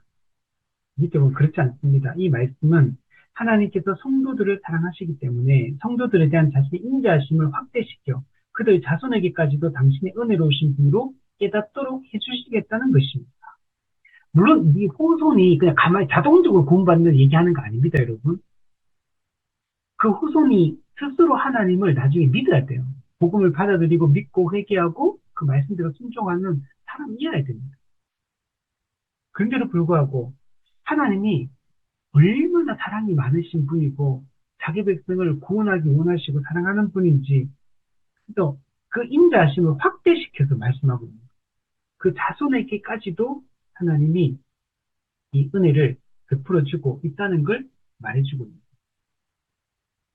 거예요. 그래서 실제로 성경은 구약도 그렇고 신약도 그렇고 윗세대가 하나님 잘 믿잖아요. 그러면 그 밑에 있는 자녀들도 그 아버지의 또는 그 조상들의 그 신앙을 따라가게 됩니다. 그래서 처음부터 우리가 성경에 보면 믿음의 가정이 태어나면 그 자녀들도 언약의 자손으로 기본 인정하고 시작해요. 그래서 유아 세례도 주는 거죠. 그 성경에 보면 한 사람이 딱 예수 잘 믿었어. 예를 들면 그 빌립보 간수 잘 믿으니까 그 자손까지 다 복을 받아요. 성경 이름이 되면 라합 같은 거 보세요. 라합 한 사람이 믿음의 행동을 딱 했는데 그 자손들이 다 살아요. 구약에도 신약에도 이런 장면들이 되게 많아요. 그래서 한 사람의 그 신앙과 믿음과 또 그에 대한 베풀어진 하나님의 은혜가 그 후손에게까지 확대되어서 그들에게도 은혜가 이제 임하는 것들을 많이 보여주고 이런 장면들이 많아요. 물론 아까도 얘기했지만 그 밑에 후손이 그때부터 다 그냥 자동적으로 다 구원받는 이런 얘기는 아니에요. 그건 아니지만 하나님 그 보여줍니다. 밑에 보면 하나님께서는 신도들의 자손들을 육신적인 것을 따라서만 번영케 하는 것이 아니고 성령의 인도를 통해 자손들을 거룩하게 당신의 뜻에 복종하도록 만들어 주시겠다는 것입니다. 육신적으로 세상적으로 뭐 잘 되게 해주겠다 복받게 이런 말이 아니라 영적으로 우리에게 은혜를 주시고 그 후손들에게 하나님의 복을 이어가게 하겠다라고 말씀합니다. 157문에 보면 그러나 이것은 영구적인 것이라고 말씀하는 것이 아닐 것입니다. 그렇습니다. 주님께서는 악인의 자녀들에게도 긍휼을 베푸실 자유를 가지고 계시기 때문입니다. 또한 하나님께서는 성도들의 자녀들 가운데서도 당신께서 기뻐하시는 자들을 선택하시거나 또는 성도 자녀인데도 버릴 수 있는 권세를 가지고 계십니다. 그러니까 아버지가 악인이라고 자녀들은 다 그만 다 지옥 가고 아버지가 예수 잘 믿는다고 모든 그 자녀들은 다 천국 가고 이러는 거냐? 그렇지 않다는 거. 그렇지만 하나님께서 이렇게 자유롭게 행하시는 것은 우리가 그분의 약속이 결코 공허하거나 무효하게 되는 것이 아니라는 사실을 깨달을 수 있는 정도 내에서 행하시는 것입니다. 앞부분에 악인의 그 죄 때문에 3, 4대까지 그 징벌이 임하고 그것도 그 하나님을 바르게 예배하고 섬겼기 때문에 후손들에게 1000대까지 은혜를 베푸고 이렇게 하는 것은 하나님의 이 약속이 공허하거나 헛되지 않다라는 사실을 깨닫는 범위 안에서 그렇게 하나님 말씀하시는 거예요. 실제로는 아까 얘기했듯이 자기가 믿어야지만 구원받는 거지 자기가 안 믿는데 구원받는 건 없어요. 그렇지만 하나님께서는 하나님을 바르게 섬기고 인정하고 예배하는 자들 그러면 사실 실제적으로 보시면 예수 믿는 사람이 주로 믿는 가정의 자녀들이 많을 수밖에 없어요. 이게 이어지는 겁니다. 그렇게 어릴 때부터 말씀을 전하고 가르치고 이제 하나님을 알아가고 이 과정들을 통해 가지고 실제로 교회 다니는 사람은 믿는 가정의 자녀가 신앙이 후손에게 전수되어서 그렇게 가는 경우가 그게 훨씬 많아요. 실제로 그냥 혼자서 불신자가 갑자기 들어와서 이런 경우보다 신자의 자녀들을 잘 양육해서 하는 게 기본 방식이에요. 실제로 그렇습니다. 교회는 원래 어떻게 해야 되냐면 성도의 자녀가 교육의 대상입니다. 성도와 성도의 자녀가 교육의 1차적인 대상입니다. 믿는 부모의 자녀들이 신앙 교육의 1차의 주된 대상입니다. 그래서 교회는 항상 정회원 중심의 교회여야 되고 성도의 자녀 중심의 교육이 이루어져야 돼요. 예를 들면 근데 혼자 오는 주일학교 아이가 오실 수 있잖아요. 근데 사실은 그 아이는 처음부터 똑같이 배워온 게 아니기 때문에 분리가 되어서 교육이 이루어져야 돼요. 먼저 온 아이들은 오랫동안 자녀로서 어릴 때부터 쭉 말씀을 배운 아이들하고 갑자기 6학년 때 처음 온 애하고 똑같은 반에 들어가 똑같이 교육을 이해 수준이 완전 다르기 때문에 그래서 그 따로 교육을 이렇게 해서 이렇게 잘하게 해야 됩니다. 근데 이게 되게 중요한 원리입니다. 우리 마지막 158문에 보면 왜 하나님께서는 여기서 축복하실 때는 1000대까지 말씀하시고 위협하실 때는 단지 3, 4대 가구만 말씀하십니까?